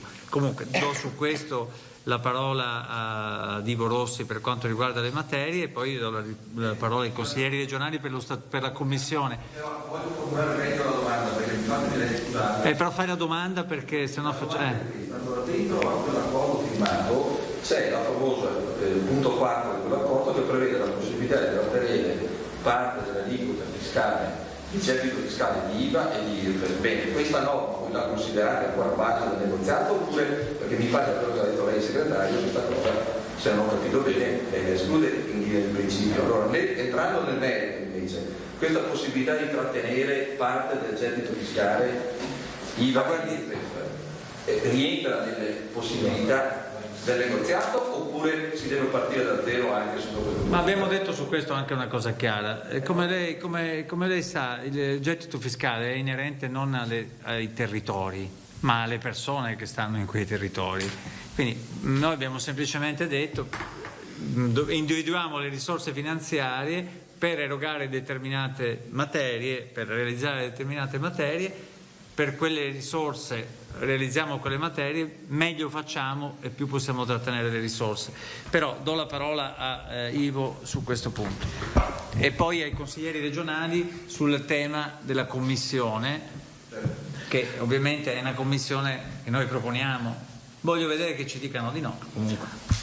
Ora, la domanda è piuttosto articolata, però vedo di concentrarmi. Il preaccordo siglato, sottoscritto il 28 febbraio del 2018 da parte del governo Gentiloni con le 3 regioni, è stato realizzato in un tempo rapidissimo, tenete presente 3 mesi, e l'aspetto di fondo è che le 3 regioni richiedenti, che sono arrivate alla richiesta attraverso 2 procedimenti completamente diversi, 2 regioni con referendum, la regione Emilia-Romagna con processo invece di concertazione fra le categorie, per cui è arrivata poi a un'articolazione della proposta diversa, ma però insomma su alcuni punti focali le 3 regioni hanno condiviso, nonostante quello che dice lei, che il Veneto avesse presentato già allora le 23 materie, cioè quindi quella proposta di legge, hanno condiviso la necessità di aprire il processo, perché questo è l'aspetto secondo me centrale in quella fase. Quell'accordo prevedeva due titoli, uno che stava sui principi di fondo che dovevano ispirare l'intesa, che oggi sono riconducibili invece alla legge quadro, che è l'aspetto su cui mi pare che ci sia la possibilità di trovare l'accordo parlamentare, cioè, perché questo deve essere la finalità, perché se no, se ognuno alza le proprie bandiere, teniamo alte le bandiere che avevamo alzato 10-20 anni fa, e nel frattempo è cambiato il mondo, però noi siamo fissi là, si rischia di non andare da nessuna parte. Se vogliamo invece ottenere i risultati, allora la legge quadro contiene, con le caratteristiche che cercavo di spiegare prima, gli aspetti, diciamo, che regolano per tutte le regioni che lo richiederanno, regolano la modalità di costruzione dell'intesa. L'aspetto sulla parte finanziaria, guardate, non serve riscriverlo 100 volte, perché, scusate, è scritto in Costituzione. Il 119, che non si tocca, dice che le regioni, comuni, province, eccetera, dispongono di compartecipazione al gettito di tributi erariali riferibili al loro territorio. Punto. Quindi è la Costituzione stessa che dice che se io ti do la competenza, quella competenza devi avere le risorse per poterla esercitare. Quindi anche qua mi rendo conto che sembrano aspetti tecnici, ma in realtà sono invece essenziali poi per l'esercizio della funzione. Sulle materie, tenete presente che stiamo parlando di due momenti diversi che verrebbero, perché è nel dibattito su cui avete scritto, vi siete concentrati almeno nell'ultimo anno e mezzo, forse 2. C'è un primo momento che sarà l'approvazione, che è fondamentale, senza la quale non si riesce a sbloccare il processo, che è l'approvazione della legge quadro, che è nell'interesse del Veneto e di tutte le regioni. Quindi questo è il primo aspetto. Una volta approvata, può partire anche in contemporanea poi la discussione sulle competenze, cioè quindi su quali sono le competenze, è un processo che cammina in parallelo, ma il primo assetto fondamentale riguarda la legge quadro. Ora, noi riteniamo, questa è una proposta, che queste siano condizioni che aiutano una discussione perché trovi il consenso parlamentare e anche a livello delle altre regioni. Perché, guardate, il dibattito, l'ha detto prima Andrea Martella, non è mai una cosa astratta, ha un tipo di lettura che è stata data in chiave domestica all'interno della nostra regione, che se uno chiede a un cittadino qualsiasi cos'è l'autonomia, ci teniamo più soldi. Questa è la sintesi. Questa cosa che è stata tradotta in questo modo da qualche altra parte è stata letta diversamente e si è creata. Chi segue i quotidiani del resto del paese, anche appartenenti alla stessa catena, capisce che si è creata una contronarrazione, talvolta non fondata sul piano del merito, però esiste. Allora, l'intelligenza vuole, perché vogliamo ottenere i risultati, non soltanto rimanere con la bandiera in mano, l'intelligenza vuole che devo, trovare la strada. Ecco, a noi pare che le cose che abbiamo indicato possano aiutare. Sta adesso anche, io penso che Zaia abbia l'interesse, perché altrimenti rimani con una bandiera da continuare ad agitare, è diventato un tratto identitario, e però i risultati, che è un problema anche di frustrazione della società veneta. Noi non siamo per essere dei frustrati, ma per ottenere i risultati. Grazie. Alda Vanzando, il Gazzettino, poi magari rispondiamo a tutte insieme alle domande per non fare proprio troppi interventi nostri. Alda, prego. Io volevo per cortesia fare un breve riassunto per vedere se abbiamo capito bene. Quindi voi dite legge quadro entro questo scorcio di legislatura, quindi entro il 2023 approvazione della legge quadro che la ministra Gelmini dovrebbe avere già pronta. Quindi la legge quadro che appronta la Gelmini oppure una legge quadro sulla quale voi volete intervenire con la Commissione e il Consiglio regionale? Punto di domanda. Secondo, le materie sono 6, quindi quelle che voi proponete, non le 23, ma da quello che ha elencato Vivo Rossi mi pare di averne puntate 6, dove non c'è il tema infrastrutture. Terzo, i soldi né i 9 decimi, che l'avevate già detto, né il fondo proposto ultimamente da questa commissione dal governatore Zaia, che sarebbe una sorta anche di fondo perequativo. Noi ci prendiamo le risorse per gestire le materie che il governo ci dà, quello che produciamo in più una parte lo diamo alle regioni che sono in difficoltà. La logica di Palazzo Zaia, di Palazzo Baldi e di Zaia è sì, ormai è dopo 15 15 anni è identificato. La logica è: converrebbe anche alle altre regioni che noi avessimo l'autonomia. L'ultimissima domanda, e la rivolgo a Rossi, cioè se l'ostacolo principale per determinare questo stallo è stato chiedere 23 materie, perché l'Emilia Romagna non ha portato a casa l'autonomia? Allora, per quanto riguarda la legge quadro il ministro Gelmini la deve ancora presentare. Noi stiamo interloquendo anche con il governo nazionale, come ho detto prima, perché i principi fondamentali della legge quadro che regoleranno i rapporti tra Stato e Regione siano principi condivisi. Non credo di andare molto lontano se dico che più o meno le cose che abbiamo detto saranno previste nella legge quadro. Ivo per le altre risposte. Allora, la legge quadro è diventata almeno come obiettivo generale una cosa su cui mi pare ci sia una convergenza. I contenuti della legge quadro sono l'elemento oggetto della discussione, ancora aperti. Probabilmente sulla parte procedimentale, rapporto attraverso cui si formano le intese e il modo in cui il Parlamento interviene, c'è mi pare di capire una sostanziale identità con il precedente disegno di legge Boccia. Si può discutere, ma insomma rischiano di essere questioni di dettaglio.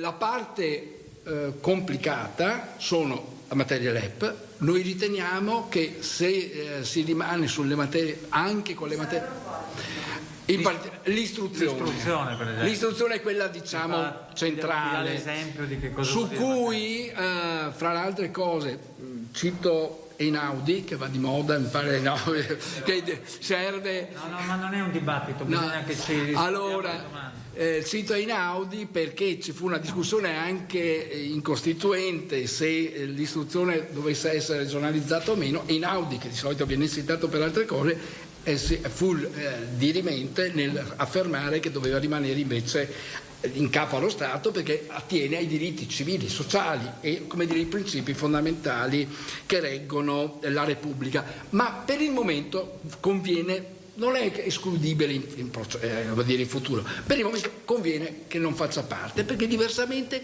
non si trova, cioè il tema è: vogliamo o no che si trovi il consenso parlamentare perché questo possa transitare? Questa è un'altra condizione. Terzo aspetto citato è quello delle risorse. È del tutto evidente che i 9 decimi non stanno, proprio non esistono, perché se uno si trattiene i 9 decimi, qualcun altro magari dice devi avere anche il mio consenso, non te li consentirò perché diventi un'altra cosa, non sei più una regione, sei un'altra cosa. Quello su cui è un invito, dopodiché io penso che abbia interesse anche la regione con il suo presidente, l'ipotesi del cosiddetto fondo perequativo è un'ipotesi che dal punto di vista, almeno questo è il nostro giudizio anche costituzionale, reintroduce il tema del residuo fiscale da trattenersi direttamente, perché voi sapete come funziona. Stabilisco il valore della risorsa, della funzione che ti trasferisco, te la traduco in termini di compartecipazione al gettito, ma cos'è che dice il 116? Ti devo dare i soldi che ti servono per esercitare la funzione. Teniamoci su questo. Se quell'apparente meccanismo apparentemente solidaristico rimanda invece al residuo fiscale che tu in parte concedi a un altro soggetto, a parte la complicazione, quel terreno probabilmente, questa è la nostra opinione, quel terreno probabilmente diventa un ostacolo all'approvazione della legge quadro. Per questo noi stiamo lavorando per creare le condizioni. Se noi torniamo sul 119, come dicevo prima, ti do la funzione, tu devi essere nelle condizioni di poterla esercitare, contributi propri. Scusami, perché così finiamo questo tema. Sì, prego. Io per esercitare una funzione, poi magari ci date mi serve 100, lo Stato spende 100 e mi dà 100, giusto? Io spendo di meno. Io spendo di meno, me lo tengo. spendo 90. Me lo tengo. Perché questo è il principio fondamentale. Io chiedo allo Stato la funzione perché ritengo di farlo in modo più adeguato rispetto alle caratteristiche del mio territorio e contemporaneamente non solo è più adeguato, ma ritengo anche di poterlo svolgere meglio e a costi minori. Quei soldi rappresentano la mia virtuosità. È anche una sfida, quindi, è sfidante a fare meglio, ad un'amministrazione più efficiente. E paradossalmente, scusate se faccio apparentemente tecnico, a quel punto posso dimostrarti che quello diventa un fabbisogno standard, come dire, in cui sono io che definisco qual è il costo vero, che a quel punto, come dire, potresti chiedere anche alle altre parti dei territori nazionali, perché io sono in grado di farla a minor costo. Perché tu lo fai a costi superiori, anche se in questo caso la funzione continuerebbe a essere esercitata dallo Stato. No, mi pare che il punto sia stato chiarito ed era molto pertinente la domanda di Alda Vanzana. Prima di dare la parola... l'Emilia Romagna, per una banale ragione, perché il processo è stato sempre un processo condiviso da tutte e tre le regioni. Ancorché con materie diverse, anche durante il governo Conte 1, la discussione, Veneto aveva chiesto 23, la regione Lombardia 22, nel senso che poi a un certo punto ha tolto dalla discussione la giustizia di pace perché non aveva nessun senso tenerla, almeno a giudizio, adesso non do giudizi personali, ma quello è a giudizio della Lombardia. L'Emilia Romagna ne aveva chieste 15, anche qua, però voglio dire, il processo l'ha sempre tenuto unitario. Quando parliamo, io mi rendo conto che ormai la discussione nel Veneto è fatta 23 materie. 23 materie sono titoli, perché le funzioni sono funzioni anche sulle materie. Il Veneto stesso, nel richiedere la competenza, che ne so, in materia di ambiente, se voi guardate gli articoli e poi andate dentro gli articoli, attiene al danno ambientale, alla valutazione ambientale, sono più funzioni e altre rimangono in capo allo Stato. Va bene, c'è un deficit di discussione e un ritardo di confronto su questo tema di cui questa conferenza stampa, le vostre giuste domande e le nostre argomentazioni lo stanno a dimostrare, che dobbiamo recuperare proprio per sapere bene di che cosa stiamo parlando, al di là dello sventolamento delle bandiere. Prima di dare la parola a Cristina Giacomuzzo c'era però la risposta da dare relativamente alla Regione, il Consiglio dirà di no, Zaia dirà di no a questa commissione speciale per lo statuto che era stata posta. Vanessa, vuoi... Sì, poi magari giochiamo sulla parte più politica. Dopo ascoltiamo le domande. Poi... Albino, chiaramente se il progetto di legge statale dava di fatto mandato a Zaia per negoziare con il governo sulle 23 materie, se noi diciamo che quella base negoziale oggi non è più funzionale per andare avanti, è ovvio che stiamo chiedendo al Consiglio di rivedere quella decisione, perché le 23 materie sono troppe, non ci torno, l'abbiamo già detto, perché la pandemia ci ha fatto capire che i rapporti tra Stato e Regione devono cambiare, perché c'è un percorso istituzionale diverso. Nel 2017 non c'era all'orizzonte la legge quadro e non era neanche chiaro quale tipo di intervento il Parlamento avrebbe dovuto avere nella definizione del processo. Quindi diciamo, le condizioni, le premesse di quel progetto di legge statale sono cambiate, si torna nel luogo che ha determinato quel progetto di legge statale e si reinterviene. Io non lo so se i numeri del Consiglio regionale condannino già la proposta. Sarà interessante vedere il dibattito e vedere le motivazioni, perché noi stiamo chiedendo di tornare a discutere in Consiglio regionale. Certo è che i numeri in Consiglio regionale non possono essere in premessa una motivazione per rinunciare per quanto riguarda il gruppo del Partito Democratico all'iniziativa politica dentro il Consiglio. Vabbè, mi sembrerebbe ben strano che di fronte all'iniziativa politica e istituzionale di un partito che si pone l'obiettivo di accorciare le distanze sul governo nazionale su questo tema e di produrre un risultato, mi sembrerebbe ben strano che si debba dire di no per partito preso. Lo riterrei dal punto di vista del confronto democratico tra forze politiche davvero abbastanza grave, ma siccome non possiamo fare il processo alle intenzioni, adesso noi lo proporremo, come è stato detto, lo proponiamo sulla base di una risoluzione che spiega perché le cose sono cambiate e possono prevedere anche la costituzione di una commissione speciale. Giacomo. Rispondo con Cristina. Cristina Giacomuzza del Giornale di Vicenza. Avevo bisogno di una precisazione sulla questione sempre dei costi, poi un'altra domanda. Per quanto riguarda le risorse, articolo 119 spiegava come la cosa sia banalmente semplice, ma banalmente semplice non lo è, perché ci sono commissioni e agenzie che stanno lavorando da mesi per definire i benedetti costi IEP, insomma, da dire, no? Allora mi chiedevo, questo lavoro che è stato fatto, che è ancora in corso, a che punto è e se tutto viene gettato a mare a questo punto, nel senso che se è arrivati a un minimo di conclusione o a una direzione, se il percorso che è stato fatto fino adesso va avanti, prosegue e in che modo. La seconda cosa che volevo chiedere è questa: come PD a livello extra Veneto avete un'indicazione chiara in questo senso? Perché il Veneto allora è stato pronto, ma ci sono poi tantissime altre regioni che stanno chiedendo l'autonomia, che hanno chiesto, si sono unite alle tre iniziali di Germania e Lombardia.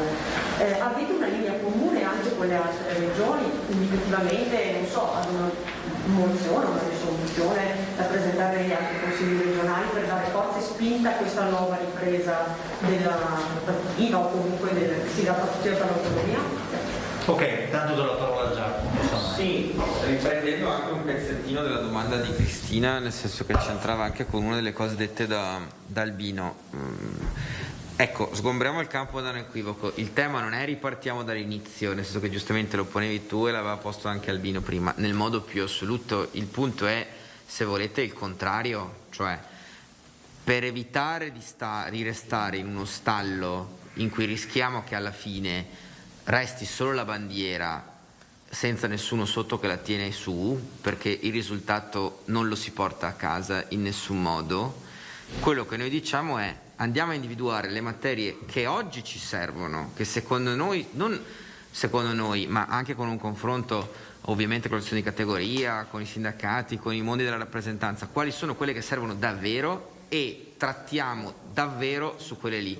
Quando si dice che le 23 materie sono troppe, il tema non è che sono troppe nel senso che sono troppe perché non va bene 23, ma perché in questo momento con le 23 non le si porta a casa.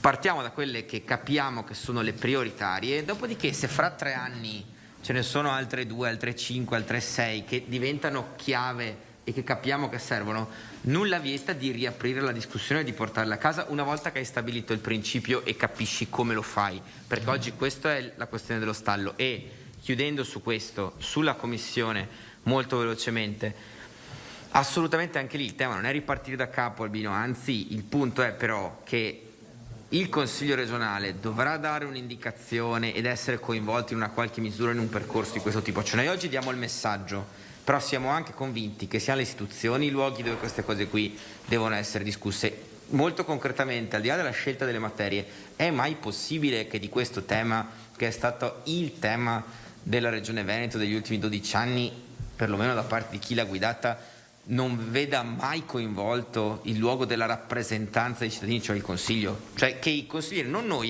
che siamo di minoranza, pochi, come dici tu, i consiglieri di maggioranza non abbiano la più pallida idea di come sta andando avanti la discussione e la trattativa con lo Stato.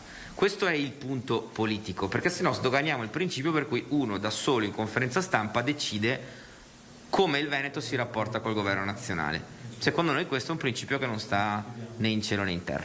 Tutto qua. Bene, ci sono altre domande? Se non ci sono... Mancava la risposta? Sì, adesso è ovvio che adesso avrei risposto io, volevo dare... Non so se anche Roger vuole aggiungere qualcosa. Velocemente. Scusate, preso la parola, prima giustamente a posto delle questioni dettagliate. Allora, Facciamo un'ipotesi sulla politica, le politiche del lavoro. Ora sono gestite fondamentalmente dal Ministro del Lavoro. C'è una crisi con la cassa integrazione, tra le competenze che potevano essere assegnate al Veneto, oggetto di quella legge famosa votata nel 2017, c'è anche la regionalizzazione della cassa integrazione, dei tavoli di crisi. Bene. Per assegnare delle ulteriori competenze e funzioni al Veneto, partendo da questo caso concreto, cosa dovrebbe succedere? Glielo chiedo a lei Rossi, provi a fare un esempio concreto per capire. Ora il governo ha una struttura ministeriale che si occupa dei tavoli di crisi, queste competenze che possono essere date alla Regione Veneto come potrebbero cambiare con l'autonomia e come potrebbero essere finanziate spendendo meno rispetto a quanto fa Roma. Va bene. No, sì, io volevo rispondere a che punto siamo. Non siamo, confermo questo anche da un punto di vista nazionale, non siamo a un punto in cui dobbiamo rifare tutto da capo, però io voglio sottolineare un aspetto politico. Guardate che l'intesa è stata firmata, la preintesa, da un governo che si chiamava Gentiloni, poi abbiamo vissuto 3 governi di colore completamente diversi. Abbiamo fatto una legge quadro con il governo ministro Boccia. Facciamo una riflessione politica, avremmo capito o no che se qui non creiamo una grande alleanza nazionale sul fronte della riorganizzazione degli enti locali, compresi delle regioni, dentro il principio dell'autonomia non andiamo da nessuna parte, a prescindere dal colore politico che guiderà questo o il prossimo governo. Questo vogliamo dire oggi, vogliamo ritornare nel terreno della concretezza? È una risposta un po' provocatoria rispetto anche a come attribuiamo le risorse. La dico da bellunese, dovete chiedere a Zaia come ha intenzione di distribuire le risorse per formare finalmente la difesa del suolo in provincia di Belluno o la gestione del Polesine in maniera più efficace. Come ha intenzione di farla? Questa è la domanda che dovete fare. Lo dico perché è ovvio che quando da Venezia si trasferiscono le risorse con lo stesso identico principio di come si trasferiscono oggi da Roma a Venezia, le trasferiamo da Venezia a Belluno, vedrete che sarà più facile capire come verranno trasferite le risorse, sarà molto più facile perché saranno legate alle funzioni e alle competenze, come è ovvio che sia, per dare la possibilità a quei territori di gestire l'emergenza Vaia o il Bostrico, eccetera, eccetera, eccetera. Allora, avete capito? Se le cose le trasformiamo sul livello locale, molto probabilmente avremo anche le risposte che avete giustamente fatto qui, ma che dovete chiedere anche e soprattutto al nostro governatore rispetto a come ha intenzione di trattare i nostri territori, dicendo poi, chiudendo su questo, che io credo che passi in avanti in questi anni da un punto di vista parlamentare della consapevolezza della necessità di questa riforma, ce ne sono stati fatti. È chiaro che se lavoriamo però con questa indicazione chiara dentro il principio di unità nazionale, creando gli strumenti come la legge quadro che diano garanzia a tutti, possiamo contare di portare a casa un risultato. Se invece facciamo propaganda, credo che non portiamo a casa assolutamente nulla. Va bene, allora c'è un'ultimissima precisazione di Ivo Rossi sul tema delle... Guardi, volevo solo chiedere a Ivo Rossi se anche fa un riassunto e ci ricorda le 7 materie. E dopo su questo idealmente, insomma, possiamo ripetere. Lo sentiamo. Adesso il riassunto è un po' complicato, diciamo. No, le 7 come avete visto si apre un mondo e quindi mi rendo conto che siccome fino adesso abbiamo discusso soltanto attorno al titolo che si chiama autonomia, poi quando si entra nel merito, e faccio soltanto un esempio perché lo citava Salmaso poco fa, ma vale in generale, per dire anche come è necessario cambiare, riadattare le letture. Citava la cassa integrazione. La cassa integrazione, se una delle richieste era l'attribuzione di un fondo per la cassa integrazione. La cassa integrazione per definizione risente delle dinamiche del mercato del lavoro, dell'industria e del lavoro. C'è un anno che va in crisi un intero settore, che ne so, in Toscana, e l'anno successivo va in crisi nel Veneto. I fondi per questa ragione hanno necessità di essere fondi nazionali che vengono distribuiti. Questo per dire come andrebbe riletto, anche come dire, depotenziate alcune letture che servono per il racconto ma che non sono utili proprio nella gestione poi delle risorse nel loro complesso. Sulla domanda, ma il percorso va avanti, si è bloccato quella... No, il percorso va avanti, però per dire, su un terreno che è non immediatamente sull'autonomia, ma dell'autonomia di tutte le regioni, che è il decreto legislativo 68 del 2011, quello che dice sostanzialmente che in materia di trasporti, sociale, una parte dell'istruzione e il quarto, in questo momento non me lo ricordo, sono le funzioni fondamentali delle regioni, che attualmente le regioni hanno il trasferimento alla fine dell'anno, no? Per cui non gestiscono in termini propri la risorsa. L'impianto che abbiamo nel nostro paese dice sostanzialmente che quelle risorse vanno fiscalizzate, ovvero sia in base al 119, significa che non te le do più in termini di trasferimento, ma le calcolo come compartecipazione al gettito d'imposta. Questo è il tema. È una discussione che è in corso da alcuni anni, più complicata, come vedete, di come si enunci, e che cammina con difficoltà. Per questo lo spirito con cui va affrontato il tema è proprio poi dentro le questioni, come definire gli aspetti generali e quindi creare le condizioni per l'avvio di un processo di autonomia. E dentro questo processo io penso che questa lettura personale, pare condivisa, insomma anche in qualche misura, perché il Veneto, che ha fatto da apripista, lo diceva prima, perché ci sono anche altre regioni che stanno facendo richiesta, alla fine probabilmente molte di queste richieste adattate, perché dopo ognuno le interpreterà, ma sono richieste che saranno di tutte le regioni, cioè a distanza di più di 20 anni il processo è simile a quello della Bassanini della fine degli anni 90, e che ha trasferito competenze. Allora è un diverso rapporto fra lo Stato e le regioni dentro processi autonomistici, che quindi vuol dire di differenziazione, come dice un maestro Roberto Bin. Autonomia è per definizione differenziazione, cioè nel senso che ognuno ha poi la modalità interpretativa, non tanto ho quella competenza in via esclusiva solo per me. Benissimo, grazie per la vostra presenza e per le vostre domande. C'è un'ultima domanda a cui anche io devo rispondere. Come è stato detto, noi abbiamo proposto questa nostra conferenza stampa con le nostre proposte, appunto, non perché vogliamo ricominciare dall'inizio, ma perché vogliamo uscire dallo stallo. E abbiamo spiegato come si fa a uscire dallo stallo. Dal punto di vista delle norme finanziarie, dal punto di vista della fuoriuscita dalla retorica delle 23 materie e dall'individuazione delle materie.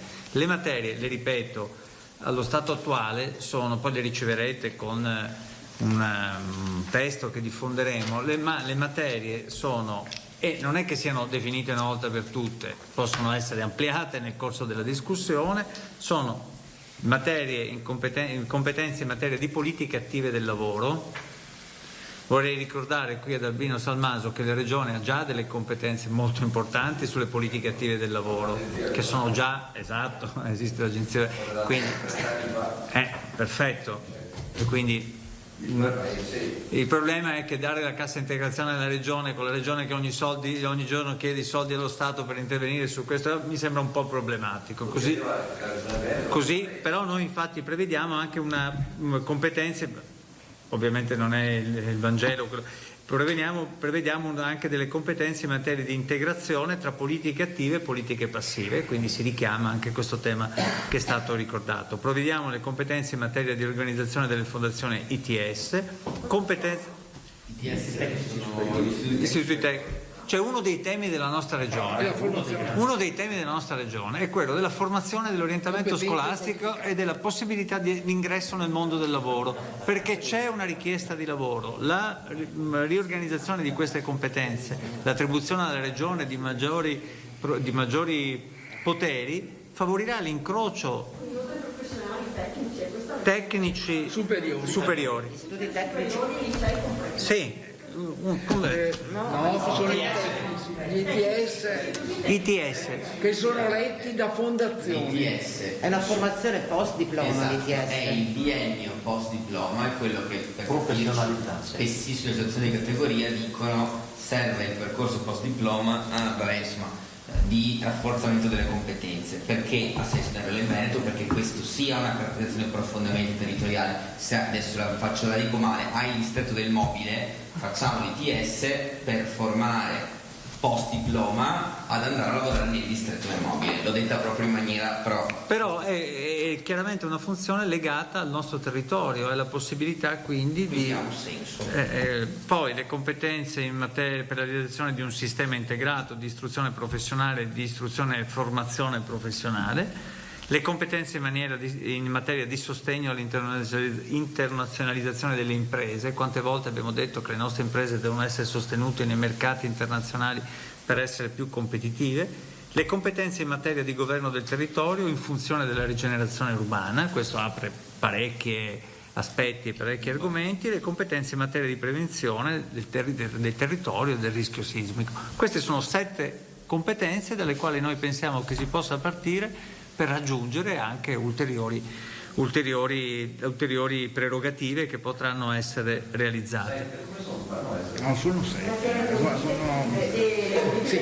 Sono 2 punti. Uno e uno B, vabbè, perfetto. No, non è uno B, 1 e 2, sono presenti in maniera diversa, perché se vai a vedere le materie, le 23 materie sono previste così. Infine, noi incentiveremo il governo a presentare rapidamente la legge quadro e a sbloccare la situazione, quindi svolgiamo una funzione propositiva e anche una funzione di pungolo per incalzare il governo a fare questo e a definirne questo perimetro. Incalzeremo la regione, come è stato ricordato, a inserire di nuovo nel dibattito istituzionale veneto questi temi e faremo un nostro percorso di ascolto con gli stakeholder, i portatori di interessi, le categorie economiche e sociali, e abbiamo anche un'interlocuzione con le altre regioni perché, per rispondere alla domanda di Cristina Giacomuzzo, di questi temi sicuramente con i miei omologhi della Lombardia e dell'Emilia ho già parlato, con il presidente Bonaccini che è stato ultimamente anche in Veneto ho già parlato, proprio per costruire un quadro che possa essere più diciamo condiviso possibile, anche perché tra noi e la regione Emilia-Romagna esistono tante similitudini a partire dal sistema produttivo in modo particolare. Io vi ringrazio anche le TV per questa lunga diretta, voi per la pazienza, ringrazio Ivo Rossi, Giacomo Possamai, Vanessa Camani e Roger Demenec. Penso che su questo argomento ci sarà da dire prossimamente, perché non è che si fermerà qui, e quindi vedrete che noi lo seguiremo per ogni passaggio con la dovuta attenzione. Grazie.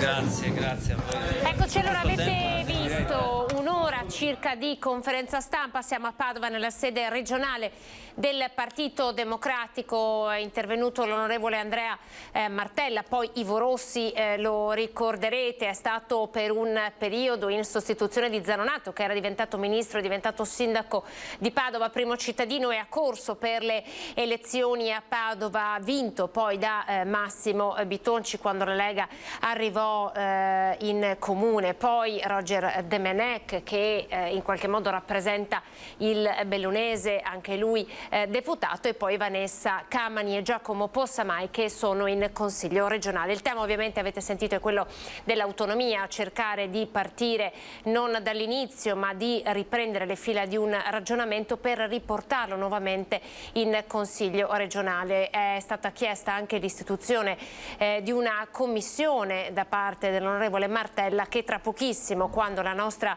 Chiara Gaiani è pronta, intervisterà per farci riascoltare alcune parole di Martella, che in qualche modo vogliono andare a riassumere questa posizione del Partito Democratico per quanto riguarda l'autonomia. Sapete che la proposta passa dalle 23, i 23 che sono i temi di discussione proposti dal Presidente Luca Zaia e con il quale Zaia è andato a trattare a Roma, dai 23 diventano 6, li ha elencati Martella. Il primo è quello legato alle politiche per il lavoro che però sono già divise tra Stato e Regioni per quanto riguarda i finanziamenti. Allora vediamo se andare in pubblicità nell'attesa, sì, andiamo in pubblicità nell'attesa di riprendere il ragionamento e ascoltare l'intervista ad Andrea Martella. Tra poco.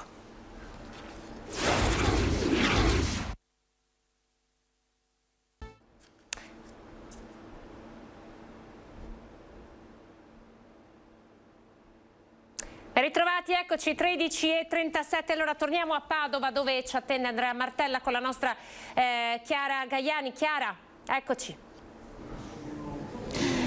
Allora, Andrea Martella, segretario del Partito Democratico Veneto, sull'autonomia il Partito Democratico Veneto ha battuto proprio un colpo, proposte concrete perché diciamo è un'occasione da non perdere. Abbiamo detto che per noi l'autonomia è un valore che non può essere considerata una bandiera ideologica da sventolare, ma piuttosto un mezzo attraverso il quale erogare ai cittadini dei servizi più efficienti. E quindi abbiamo detto che dobbiamo uscire dallo stallo. Sono passati 4 anni da quando si è fatto quel referendum, da quando si sono fatte altre intese e in questo momento è necessario cambiare rotta e come Partito Democratico abbiamo voluto dire come si può fare.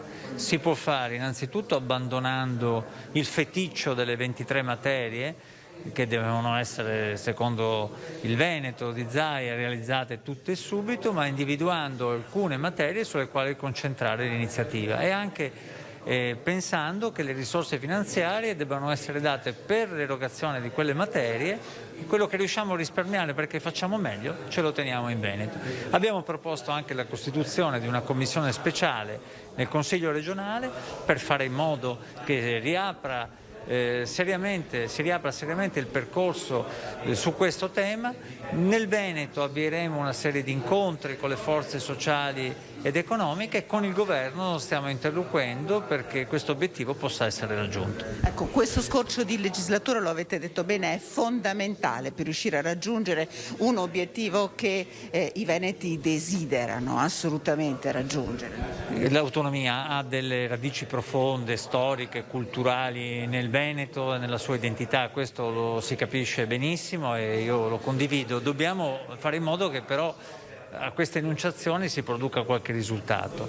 E questo scorcio finale della legislatura, dopo 2 anni di pandemia, può essere utilizzato perché 2 anni di pandemia dimostrano che è necessaria una leale collaborazione tra Stato e Regioni e perché esiste una maggioranza parlamentare molto consistente che sostiene il governo Draghi che potrebbe dare una spinta alla realizzazione di questo obiettivo. Noi ci siamo in Veneto, ci siamo a livello nazionale e questa discussione non riguarda una sola persona, riguarda tutti i veneti e noi pensiamo che debba essere improntata innanzitutto all'interesse dei cittadini veneti, delle forze sociali, delle imprese a favore della struttura produttiva della nostra regione. Ecco, ringraziamo allora Andrea Martella, segretario del Partito Democratico Veneto e restituiamo la linea da Padova dopo questa lunga diretta.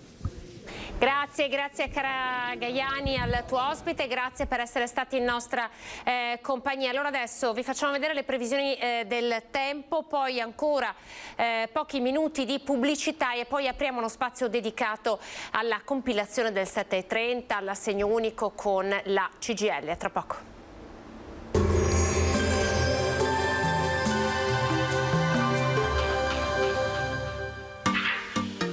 Tremonti, attrezzature e materiale per saldatura professionale a Montebelluna. Benvenuti al meteo.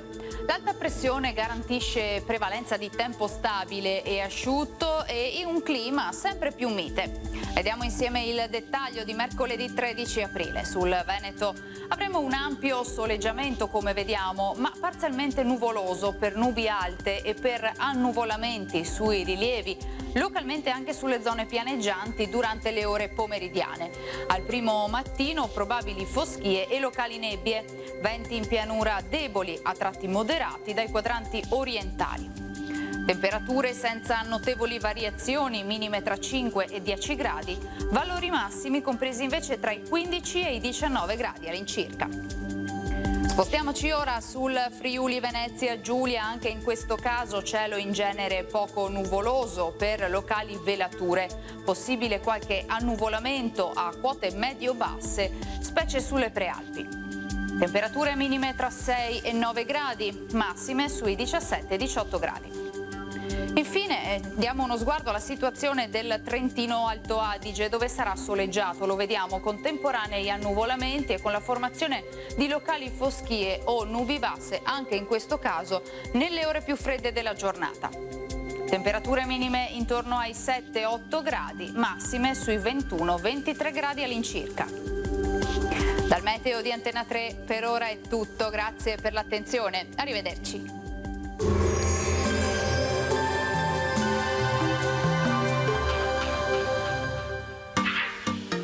Tremonti, attrezzature e materiale per saldatura professionale a Montebelluna.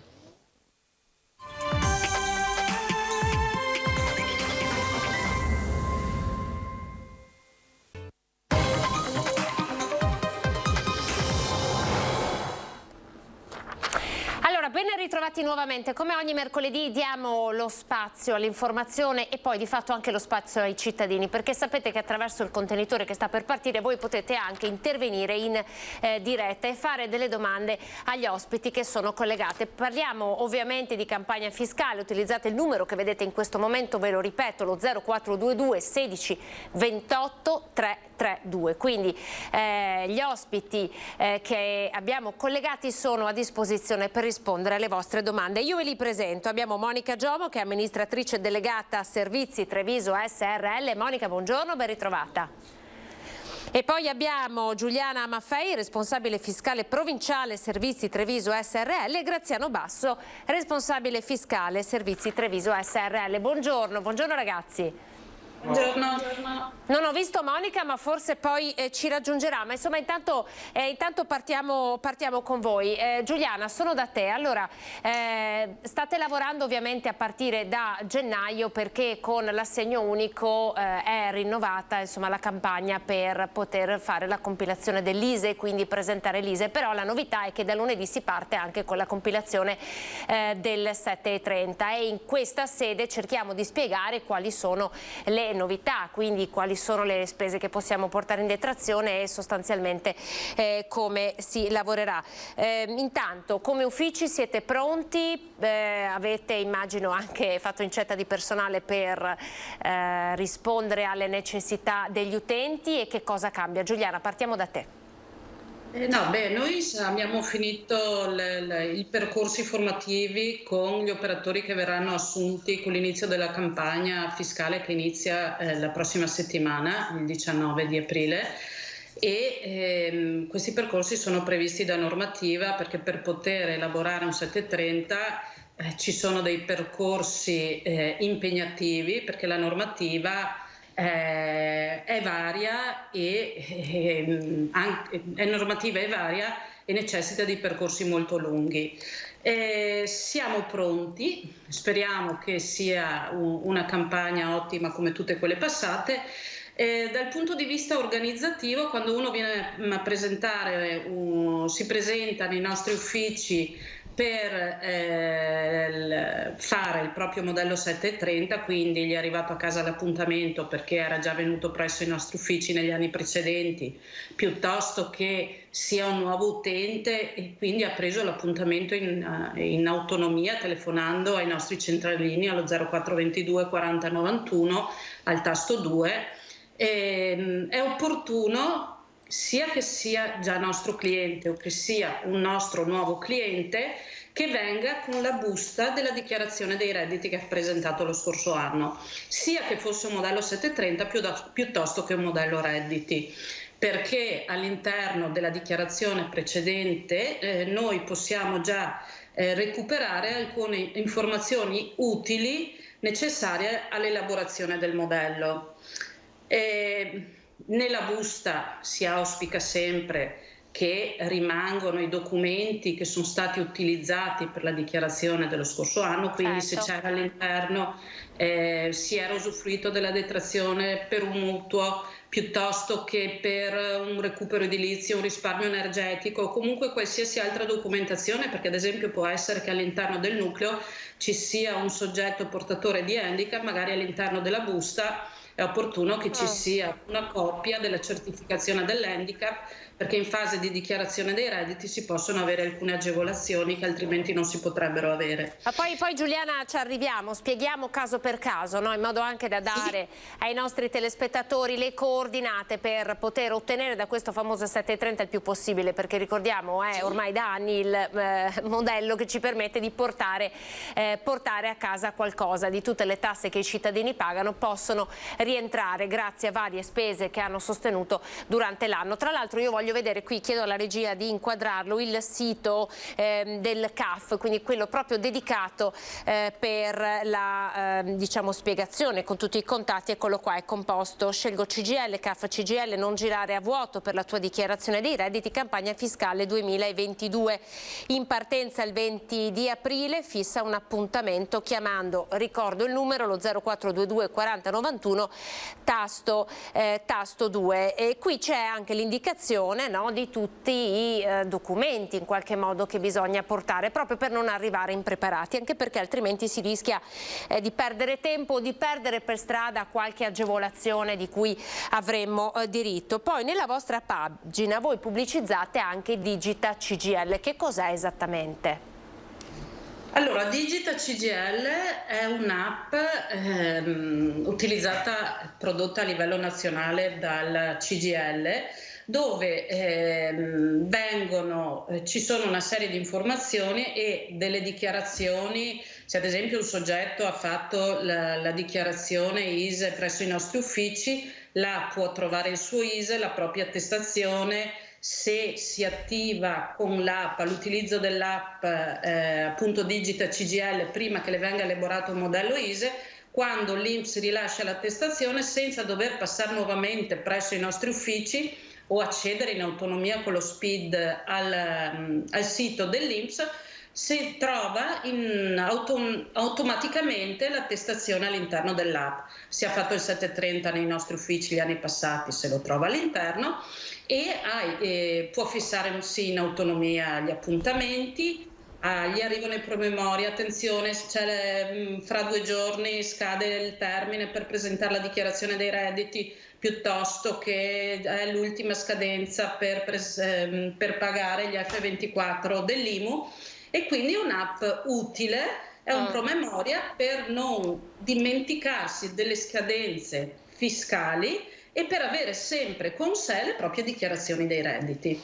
Allora, questa è una cosa molto carina e utile, che comunque viene fornita a tutti coloro che si scaricano l'applicazione. Anche perché insomma stiamo diventando sempre più digitali, quindi è anche giusto aggiornare anche i nostri strumenti, che ci permettono, se non altro, di fare anche le cose più velocemente, in maniera più efficace. Allora Giuliana, prima di andare un po' a ricordare tutte le cose che dobbiamo portare e in che modo portarle, Graziano, io andrei da te, perché il tema è quello delle detrazioni. Allora spieghiamo bene quali sono le detrazioni di cui i contribuenti hanno diritto, per i quali pagano le tasse, e quindi è anche giusto che poi possano vedere ritornare qualcosa nelle loro tasche.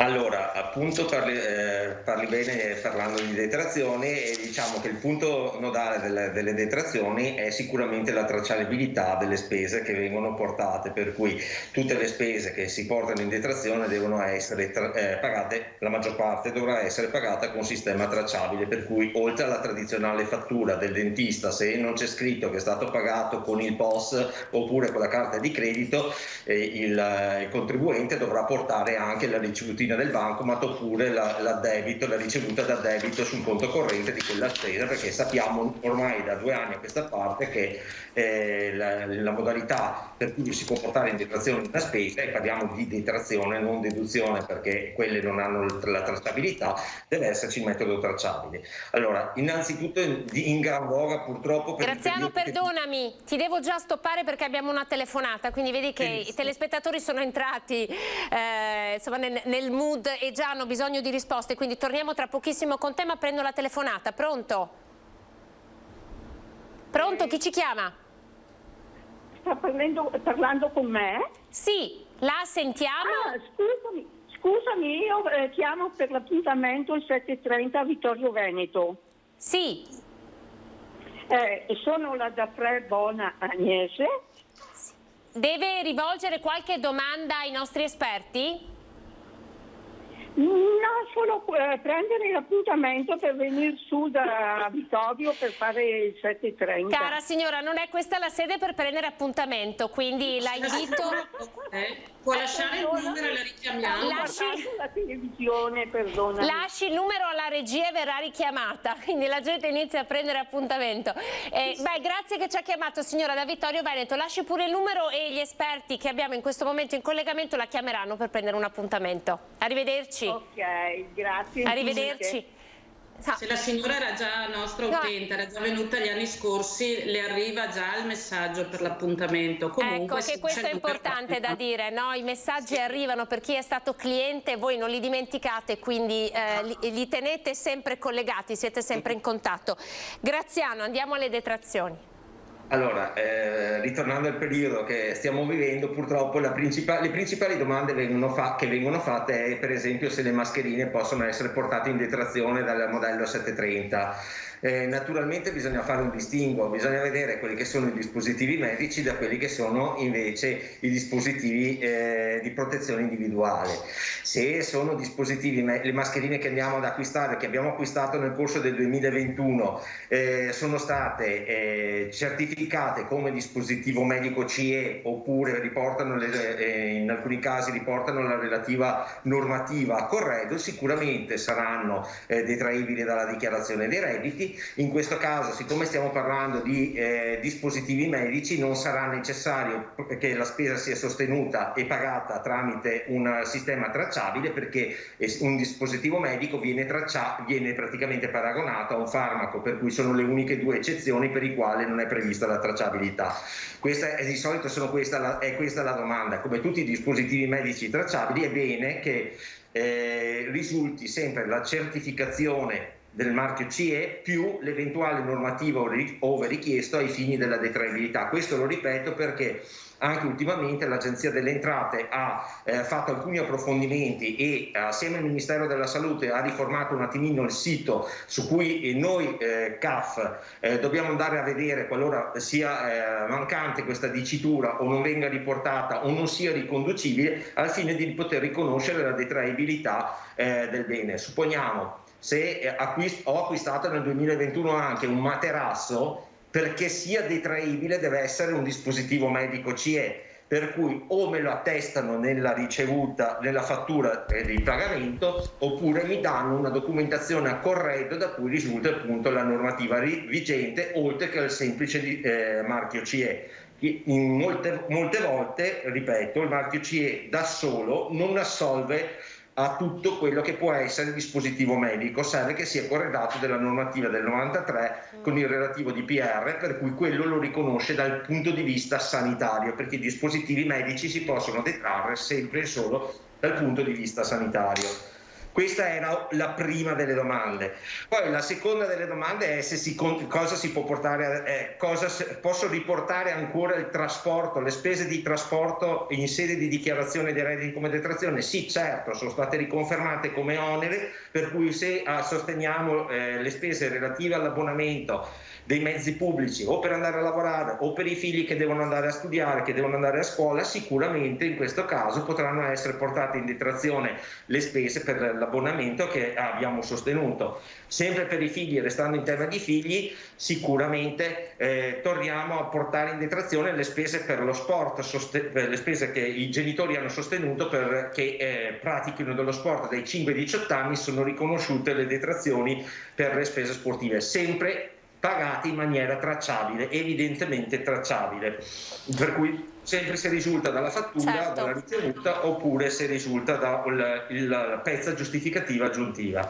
Una cosa che è stata inserita nuova invece, finalmente a sostegno magari dei figli che hanno delle velleità musicali, è stato il famoso bonus musica, che ricalca un attimino l'età dai 5 ai 18 anni per quanto riguarda le attività sportive, e per cui se abbiamo dei figli o anche degli altri familiari che seguono, che sono iscritti a delle scuole di musica riconosciute, a delle bande, dei cori riconosciuti, viene data una detrazione, possono portare in detrazione al massimo 1.000 euro di spesa per un totale di 190 euro di detrazione l'anno, che comunque non sono pochi, non sono né tanti né pochi, però comunque aiutano nel novero delle detrazioni a portare a casa un po' di rimborso e anche a far riquadrare un attimo di risparmio fiscale dettato dalle detrazioni. Sempre per i figli abbiamo gli asili, le spese per le scuole, le spese per l'università. Di qui anche una novità, hanno aumentato i tetti delle università private, perché prima noi sappiamo che c'è una differenziazione.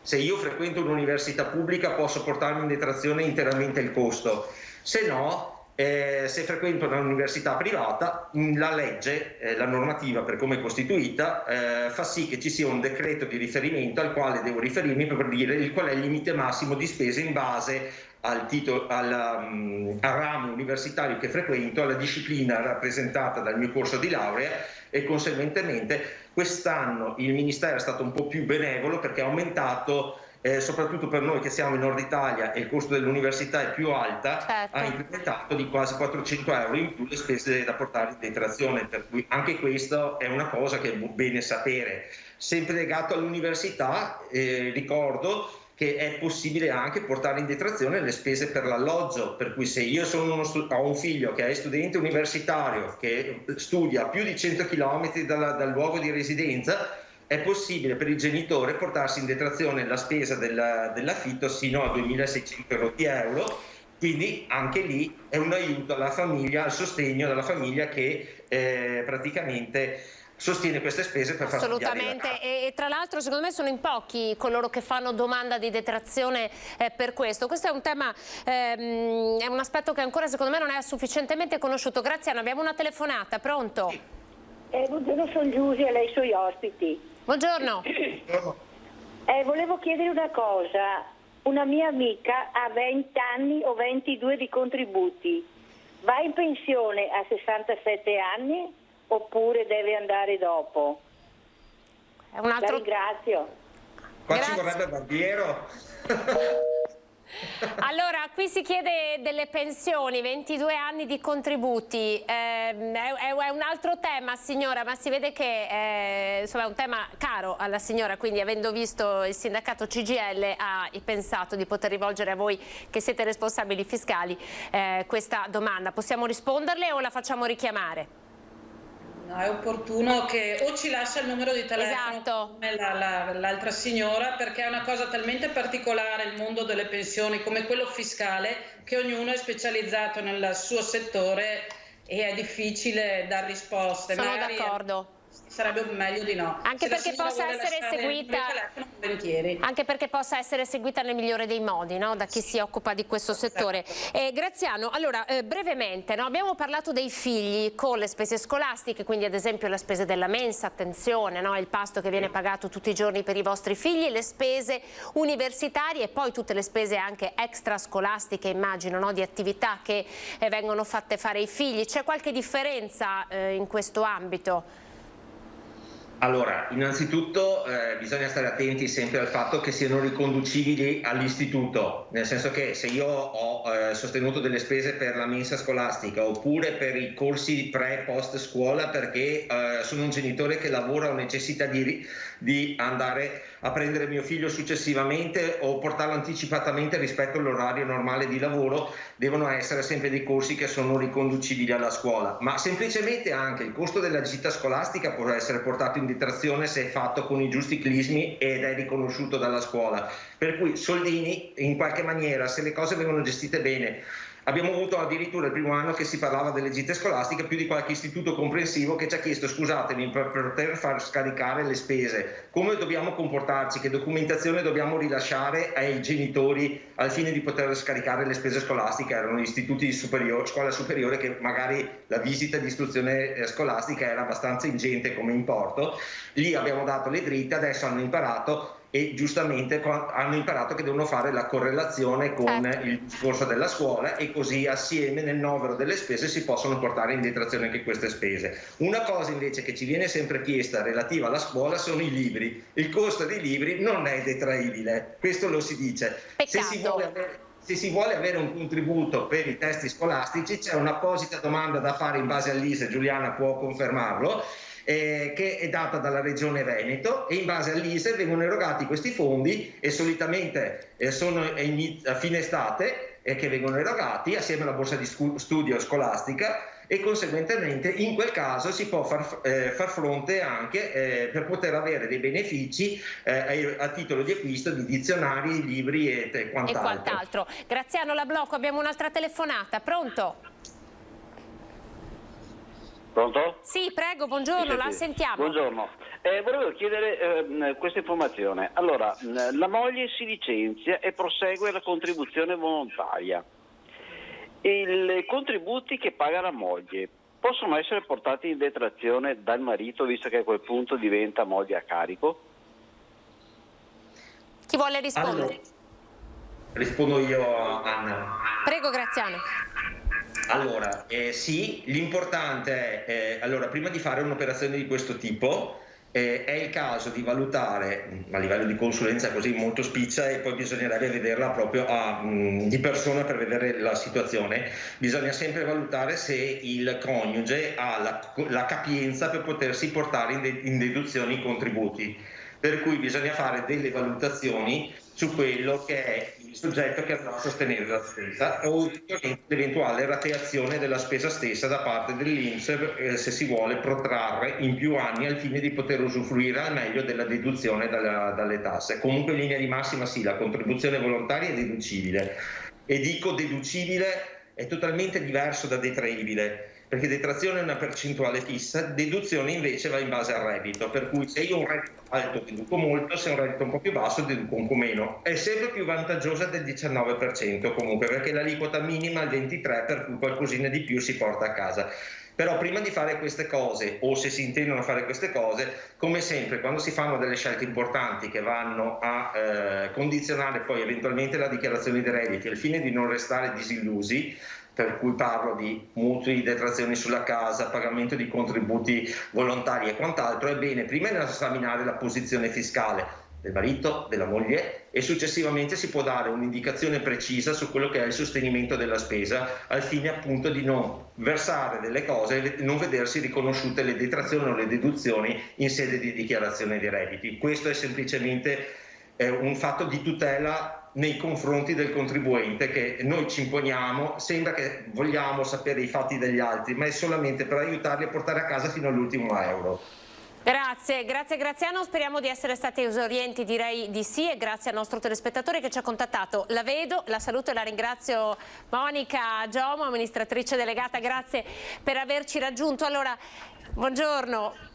Buongiorno a voi. Prima in sua assenza abbiamo fatto vedere il sito internet dedicato proprio alla dichiarazione dei redditi, lo vorrei riproporre. Allora, Monica, quali sono le novità? Nel senso che per arrivare alla compilazione del 730 bisogna essere preparati, proprio per poter ottenere, questo è un po' il principio del modello 730, poter ottenere tutto quello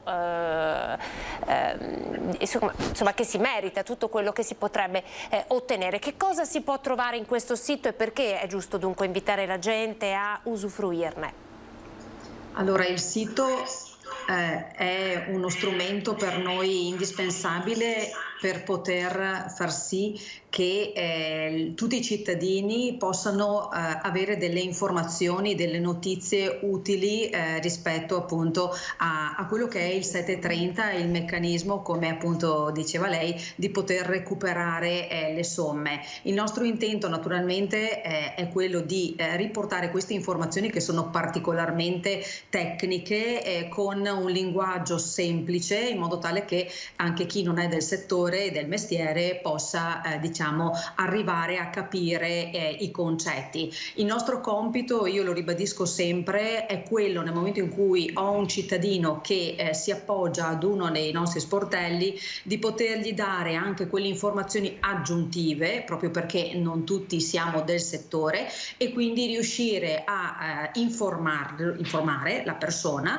di tutte le varie opportunità che gli possono essere offerte, e proprio nell'ottica di poter portare a casa delle somme, come appunto spiegava poco fa Graziano, che siano detraibili o deducibili attraverso appunto lo strumento della dichiarazione dei redditi. Per noi è importante quindi far capire, ad esempio, anche ai lavoratori, in particolare magari a studenti giovani o comunque anche chi ha solo nel corso del 2021 percepito una unica certificazione CU, di potersi rivolgere a uno dei nostri sportelli in forma gratuita per essere certo che quella dichiarazione, quella certificazione è compilata in tutte le sue parti correttamente e che gli elementi che la compongono sono già stati in qualche maniera restituiti a livello economico attraverso la busta paga. Se così non fosse, lo strumento del 730 è proprio uno strumento che ci consente, attraverso poi la busta paga che il lavoratore andrà a percepire a luglio con la mensilità di giugno o nelle mensilità successive, di poter recuperare quelle somme che, ripeto, non sono state dilazionate nel corso dell'anno 21 attraverso la busta paga. Quindi ecco, il nostro intento è quello di offrire informazioni a tutto tondo e come diciamo sempre, è meglio portare una spesa in più e poi l'operatore semmai spiega il perché non può essere inserita o viceversa aggiungerne di altre. E tra le varie opportunità, no, Monica, a cui tu ti riferisci, ce ne sono diverse, tra cui ad esempio quella di poter avere il bonus bollette 2022, ma non solo, anche liberalità Alto Trevigiano Servizi. Allora ecco, lo state vedendo in questo momento, questa è un po' la locandina. Che cosa significa? Che cosa, qual è diciamo il privilegio che si può ottenere?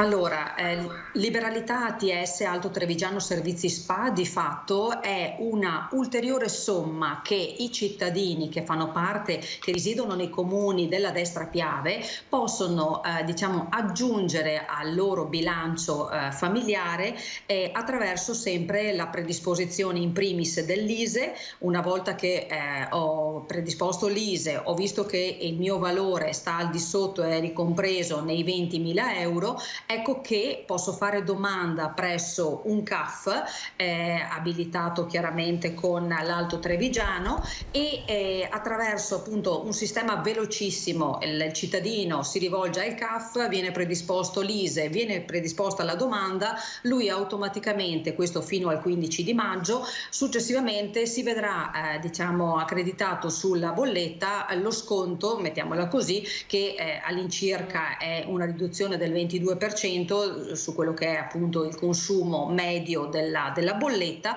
ed ecco che è un'ulteriore somma che influisce chiaramente sui bilanci familiari. Noi con chiaramente tutti gli altri CAF che operano nel territorio e quindi anche attraverso le organizzazioni sindacali abbiamo cercato di spingere affinché l'Alto Trevigiano, così come già nel 21 anche Piave Servizi, che è l'altro gestore delle utenze dell'acqua, ha fatto mettono a disposizione queste somme di denaro che hanno a favore dei cittadini. Ecco che, come si suol dire, l'unione fa la forza e tutto può aiutare, ripeto, le famiglie a sostenersi in questo momento un po' difficile. Comunque, insomma, anche se il periodo Covid speriamo, insomma, se ne sta un pochino andando, speriamo, però chiaramente i residui anche per quanto riguarda le famiglie, il lavoro e le difficoltà e tutti gli aumenti che naturalmente anche purtroppo della guerra li sentiamo tutti, tutto contribuisce ad aiutare. Quindi ecco, l'impegno comune anche della CGIL, della CISL, ma ripeto di tutte le UIL e di tutte le altre organizzazioni, guarda proprio a un aiuto di quelle che sono le situazioni, insomma, delle famiglie trevigiane e italiane. Infatti nel decreto legge energia del governo, ad esempio, c'è una misura legata, no, a come incentivi, come degli sconti sulle bollette. La cosa interessante è che ovviamente è calcolato in base all'ISEE e da qui è stato alzato, no, l'ISEE, quindi da 8.000 a 12.000 per chi può ottenere questo bonus. Quindi anche qui l'importanza, Monica, della compilazione dell'ISEE per poter avere, insomma, tutti questi benefici.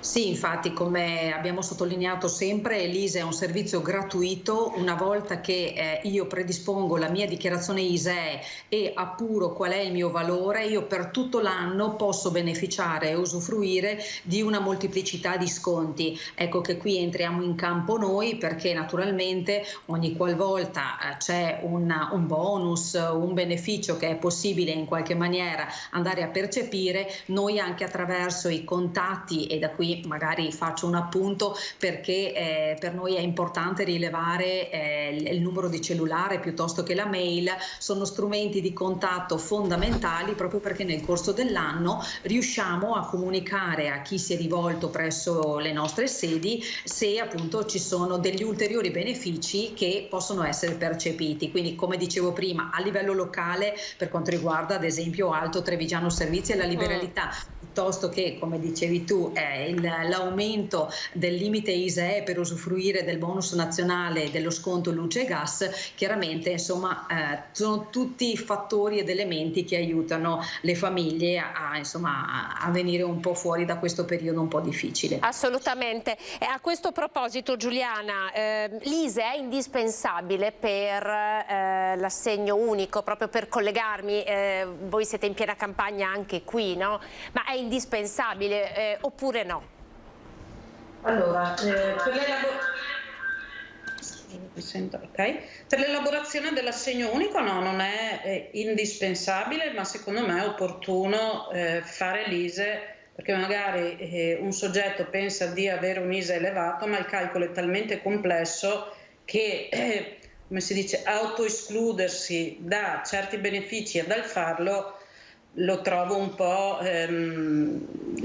superficiale, insomma, perché comunque come si dice, il tetto massimo entro il quale si può avere un buon contributo, un buon beneficio sono i 40.000 euro. Sì. 40.000 euro di ISEE è un ISEE molto alto per una famiglia, perché ci sono tutta una serie di detrazioni, franchigie, entra in gioco anche la scala di equivalenza, poi se ci sono tutti e due i genitori che lavorano, oppure ci sono dei minori sotto i 3 anni, ci sono soggetti disabili, è un calcolo molto molto complicato. Ad esempio, se io ho un figlio minore e presento l'ISEE, il mio ISEE è al di sotto dei 15.000 euro, avrò diritto, per un figlio minore, senza considerare le varie maggiorazioni che ce ne sono tante, sono anche complicate, a 175 euro di assegno unico per quel figlio minore. Se non presento l'ISEE prenderò solo 50 euro. Non è poco. C'è una bella differenza. Tra l'altro, Giuliana, l'assegno unico, ovviamente per l'assegno unico è necessario prendere in considerazione i redditi di tutti e due i genitori, anche se non fanno parte del nucleo familiare. E poi ci sono le eccezioni, quali? Allora, le eccezioni in ambito di assegno unico sono più delle regole. Perché? Perché quando si parla di figli nell'ISEE non è così lineare, così facile la gestione. La cosa più difficile da capire quando si elabora un ISEE è il nucleo familiare e fine ISEE, che non è lo stesso nucleo familiare, quello basato sulla residenza presso gli uffici comunali. Certo. Allora, ad esempio, faccio un esempio, 2 genitori, perché parliamo di genitori, che non vivono più insieme, separati, divorziati, che non si sono mai sposati, ok? Se il genitore che ha il figlio nel nucleo, ha un figlio minore nel nucleo di 6 anni, hanno avuto un bambino di 6 anni e ora non vivono più insieme e sono separati, divorziati e non si sono mai sposati, io dovrò integrare il mio ISEE, io mamma col figlio di 6 anni, dovrò integrare il mio ISEE in situazioni, per queste 3 tipologie, tutte e 3 le tipologie mi stanno a indicare delle situazioni diverse. Separati non indico proprio niente, divorziati, codice fiscale, non si sono mai coniugati, mai sposati, mi servono i redditi dell'altro genitore o preferibilmente il protocollo dell'ISEE dell'altro genitore, ok? D'accordo. E quindi vanno ad integrarsi in questo modo. Grazie. Perché se ho minori mi serve un ISEE minori, questa cosa a volte sfugge e sull'assegno unico stanno venendo fuori tanti casi particolari, perché prima con gli assegni familiari non era richiesto l'ISEE, ok? Invece con l'assegno unico c'è questa possibilità per avere qualche soldo in più e quindi stiamo avendo una richiesta maggiore di ISEE e tante situazioni particolari, purtroppo situazioni in cui non si parlano i genitori e quindi stiamo superando uno scoglio non da poco. Quindi serve un intervento particolare, anche perché, Graziano, è cambiato tutto, nel senso che adesso nella busta paga di marzo non c'è più, non ci sono più le contribuzioni per i figli a carico, è cambiato tutto e vorrei anche chiederle qualcosa legata agli stranieri, ad esempio, che cosa cambia, però ci attenda pochi minuti perché dobbiamo andare in pubblicità e poi riprendiamo proprio da questo, quindi è tra poco.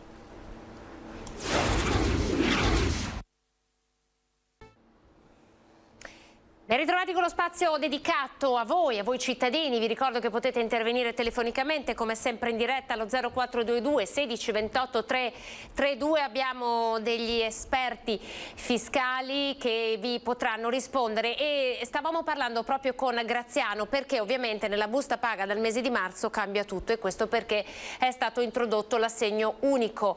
La domanda che le faccio, Graziano, è: che cosa cambia per i lavoratori stranieri?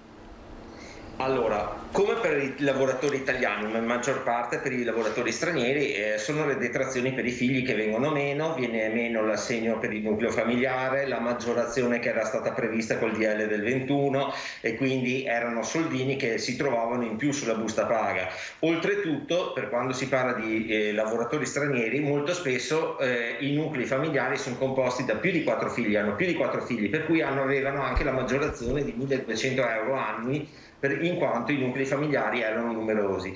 Conseguentemente, al momento, secondo me, la gente non si è ancora molto resa conto di questa variazione, perché le buste paga sono state percepite, sono state consegnate più o meno dall'11, per cui dal lunedì avanti, e la gente si renderà conto che la busta paga è molto più pesante dal punto di vista della tassazione, perché mancano le detrazioni, mancano quelli che sono gli assegni familiari, la cosiddetta maggiorazione di cui parlavo, e questo vale solamente per i nuclei familiari con figli minori, per cui è lì che va a toccare questa manovra e conseguentemente quando si renderanno conto che mancano questi trattamenti ci sarà un'ulteriore corsa all'assegno unico, per cui faremo ulteriore ISEE, per cui faremo ulteriori domande di assegno unico. Insomma, dovete essere pronti.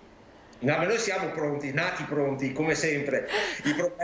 Il problema principale è che le persone fanno conto su un determinato introito mensile che verrà gravemente tagliato da questo punto di vista. Poi, oltretutto, la gente, secondo me, non ha, senza togliere nulla all'intelligenza delle persone, ma era talmente subdola la cosa che non ha capito che se non ha diritto all'assegno unico non ci sono più le detrazioni in busta paga, per cui comunque la busta paga rimane pesante, perché se io ho un genitore che lavora all'estero, se io ho determinati requisiti, l'assegno unico non può non spettarmi e conseguentemente sono decadute le detrazioni e la busta paga non può essere recuperata in nessun'altra maniera, per cui non è che se o prendo le detrazioni o prendo l'assegno unico. o prendo l'assegno unico o niente, è quello il discorso. È anche diverso l'impatto della tassazione nella busta paga per via dei diversi scaglioni IRPEF, anche qui ci sono dei cambiamenti. Sì, là è stata rimodulata, ma là è a favore del lavoratore, perché effettivamente nella stragrande maggioranza delle casistiche è a favore del lavoratore, perché gli scaglioni sono stati diminuiti in linea di massima e è stato rimodulato lo scaglione intermedio, per cui ha leggermente abbassato di 5.000 euro il tetto massimo, però serviva per far stare in piedi tutto il sistema dell'imposta. Poi in contropartita, visto che sono state rimodulate gli scaglioni dell'IRPEF, sono state rimodulate anche le detrazioni per redditi di lavoro dipendente, le detrazioni per pensione, che sono gli sconti di imposta che si vanno ad applicare perché si ha il reddito di lavoro dipendente o perché si ha il reddito di pensione. Per cui dall'imposta lorda generata con gli scaglioni tolgo questo sconto, cioè detraggo questo sconto in modo che si abbassi la tassazione all'interno del cedolino della pensione oppure della rata di stipendio. Da quel punto di vista è stato abbastanza vantaggioso. Hanno dovuto mettere una soglia sulle detrazioni, hanno dovuto mettere una quota fissa di 65 euro per una piccolissima parte al fine di garantire i diritti acquisiti di tutti, in modo che la cosa risulti paritaria e non sia che non possa penalizzare ulteriormente questo sistema da questo punto di vista, perché era stato messo in piedi perché fosse a beneficio della riduzione del cuneo fiscale e non per aumentare le tasse. Conseguentemente da quel punto di vista un pochino è andata anche bene al lavoratore o al pensionato. Per l'unico problema, come si dice, chi ha i figli da 0 a 21 anni avrà il problema dentro nella dichiarazione dei redditi. Il discorso nella busta paga e conseguentemente nella dichiarazione dei redditi. Una cosa mi permetto di dire, c'è molta confusione allo stato attuale col discorso che sono decadute le detrazioni per figli a carico. Ciò non vuol dire che nel 730-2023 io non potrò scaricare le spese per i miei figli a carico. Rimane questa cosa, per cui le spese dovranno essere fatte in maniera tracciata, per quelle che devono essere fatte tracciate verranno riconosciute normalmente nel modello 730 come consono fare. Poi naturalmente l'anno prossimo, quando a gennaio faranno la riedizione dell'istruzione della dichiarazione dei redditi, ci sarà la circolare della liquidazione del 730, che è quella che poi comanda anche la presentazione del modello redditi per quanto riguarda la liquidazione delle imposte, verranno dati i modi per calcolare i carichi fiscali.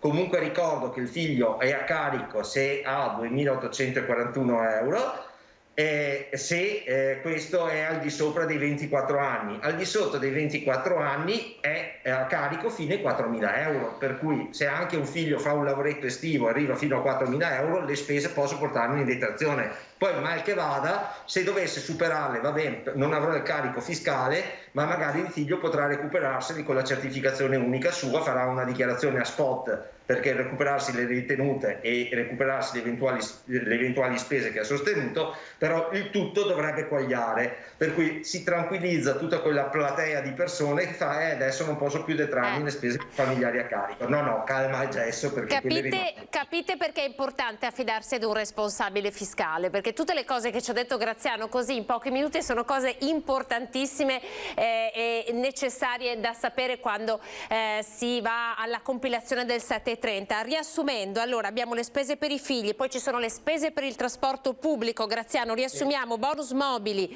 c'è anche il residuo del bonus vacanze e le spese dell'affitto.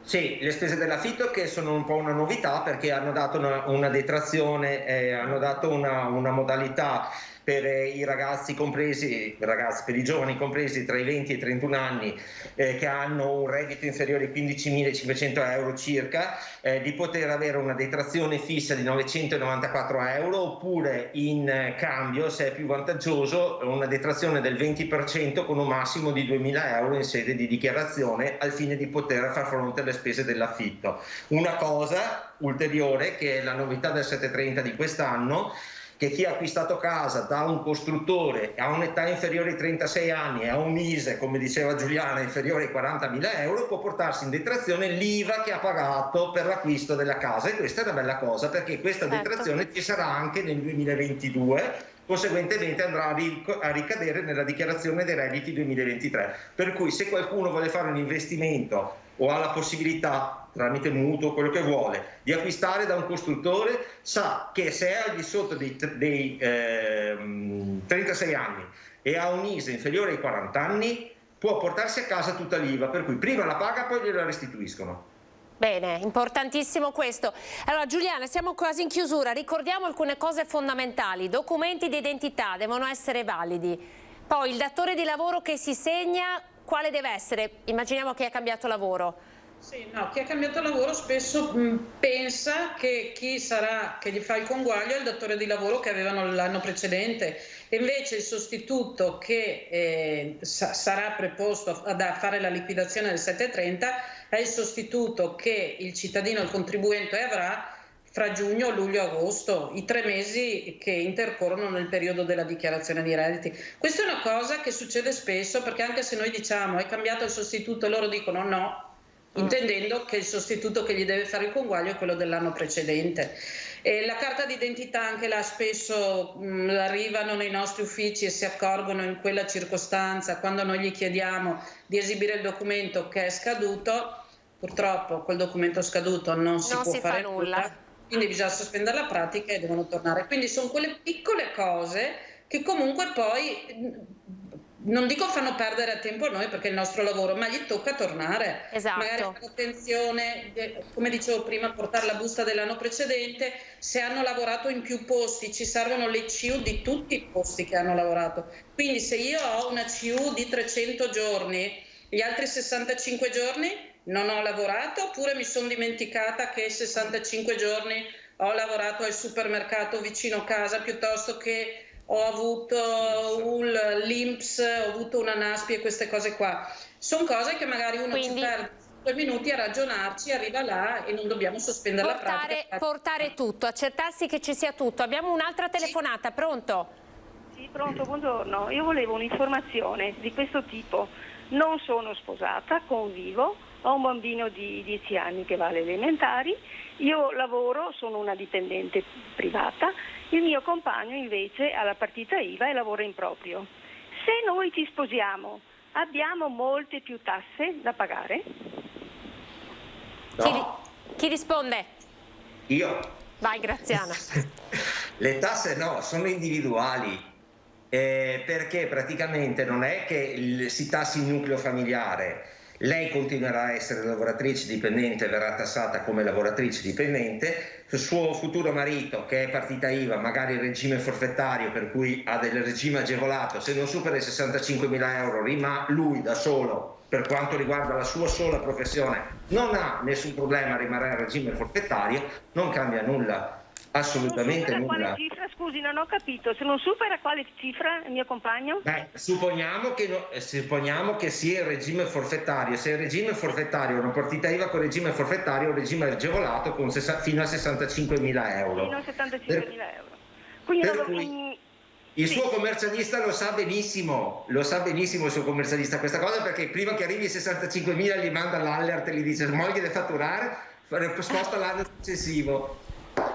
Oppure guarda che se superi l'anno prossimo sarai tenuto a fare la contabilità ordinaria e via discorrendo, perché i commercialisti questo fanno. Un attimo Graziano, che sta... Saranno grandi variazioni di tasse, diciamo? No, perché siete persone distinte, non si fa il cumulo. Ho capito. Va bene, grazie, molto gentile. Grazie, buongiorno. Grazie a lei per averci contattato. E con la novità dell'assegno unico, l'assegno unico spetta anche al suo marito che magari prima poteva non beneficiarne. Monica, sono da lei in chiusura, no? Quante cose sono importanti da sapere per poter esercitare tutti i diritti che abbiamo. Vogliamo ricordare allora come ci si può prenotare, quando parte ufficialmente la campagna per la compilazione del 730? I nostri sportelli sono già operativi, quindi chi ha piacere può già prenotare. Noi abbiamo già inviato chiaramente le prenotazioni a tutti coloro i quali l'anno passato si sono rivolti a noi e quindi hanno la possibilità chiaramente, qualora il giorno e l'ora non gli vada bene, di spostarlo. E per i nuovi utenti che hanno piacere, cittadini che hanno piacere di rivolgersi a uno dei nostri sportelli, è possibile chiamare allo 0422 40 91 tasto 2, oppure qualora la linea, purtroppo lo dico già io in premessa, possa essere occupata, possono tranquillamente inviare una mail a caftv@servizietreviso.it chiedendo che hanno bisogno di prenotare e noi li richiamiamo, quindi sicuramente insomma una via più agevole per eventualmente contattarci. Quindi aspettiamo, anzi fino a settembre c'è il tempo utile naturalmente per presentare il 730. Ricordo che i conguagli naturalmente seguono un iter cadenzato che non dipende da noi e quindi i primi che riceveranno i conguagli attraverso la busta paga sarà all'incirca nel mese di luglio per la mensilità di giugno per tutti coloro i quali faranno la dichiarazione chiaramente da aprile fino a fine maggio indicativamente. Poi a seguire naturalmente fino a settembre nella propria busta paga o rata di pensione le persone riceveranno i conguagli o le trattenute a seconda naturalmente della loro singola posizione. Quindi noi siamo a servizio tranquillamente fino a settembre e anche oltre naturalmente poi per chi non può usufruire del 730 e ha bisogno attraverso il modello redditi persone fisiche di dichiarare i propri redditi se non possono entrare all'interno del 730. Poi quindi ricordo l'applicazione anche Digita CGL, che c'è anche l'applicazione insomma per chi è più smart. Assolutamente sì, è un'applicazione gratuita per poter prenotare e naturalmente sì, è un servizio aggiuntivo rispetto a quello diciamo fornito dall'operatore. Il nostro nastro orario va dalle 8:30 alle 18:30 e abbiamo potenziato anche la pausa pranzo, proprio perché ritengo che sicuramente la digitalizzazione noi siamo a favore e per cercare di occupare meno tempo ai lavoratori e anche ai pensionati, però ritengo sempre che insomma il contatto umano poi a volte possa aiutare e agevolare nella risoluzione non solo di problematiche ma anche nella spiegazione, quindi insomma se anche riusciamo a chiamare o a essere chiamati, ecco, siamo a disposizione in aggiunta alle strumentazioni tecnologiche. Grazie Monica Giomo, che poi è l'amministratrice delegata Servizi Treviso SRL, e grazie anche per il prezioso contributo di Giuliana Maffei, responsabile fiscale provinciale, Graziano Basso, anche lui responsabile fiscale provinciale. Grazie davvero per il vostro contributo e buona giornata.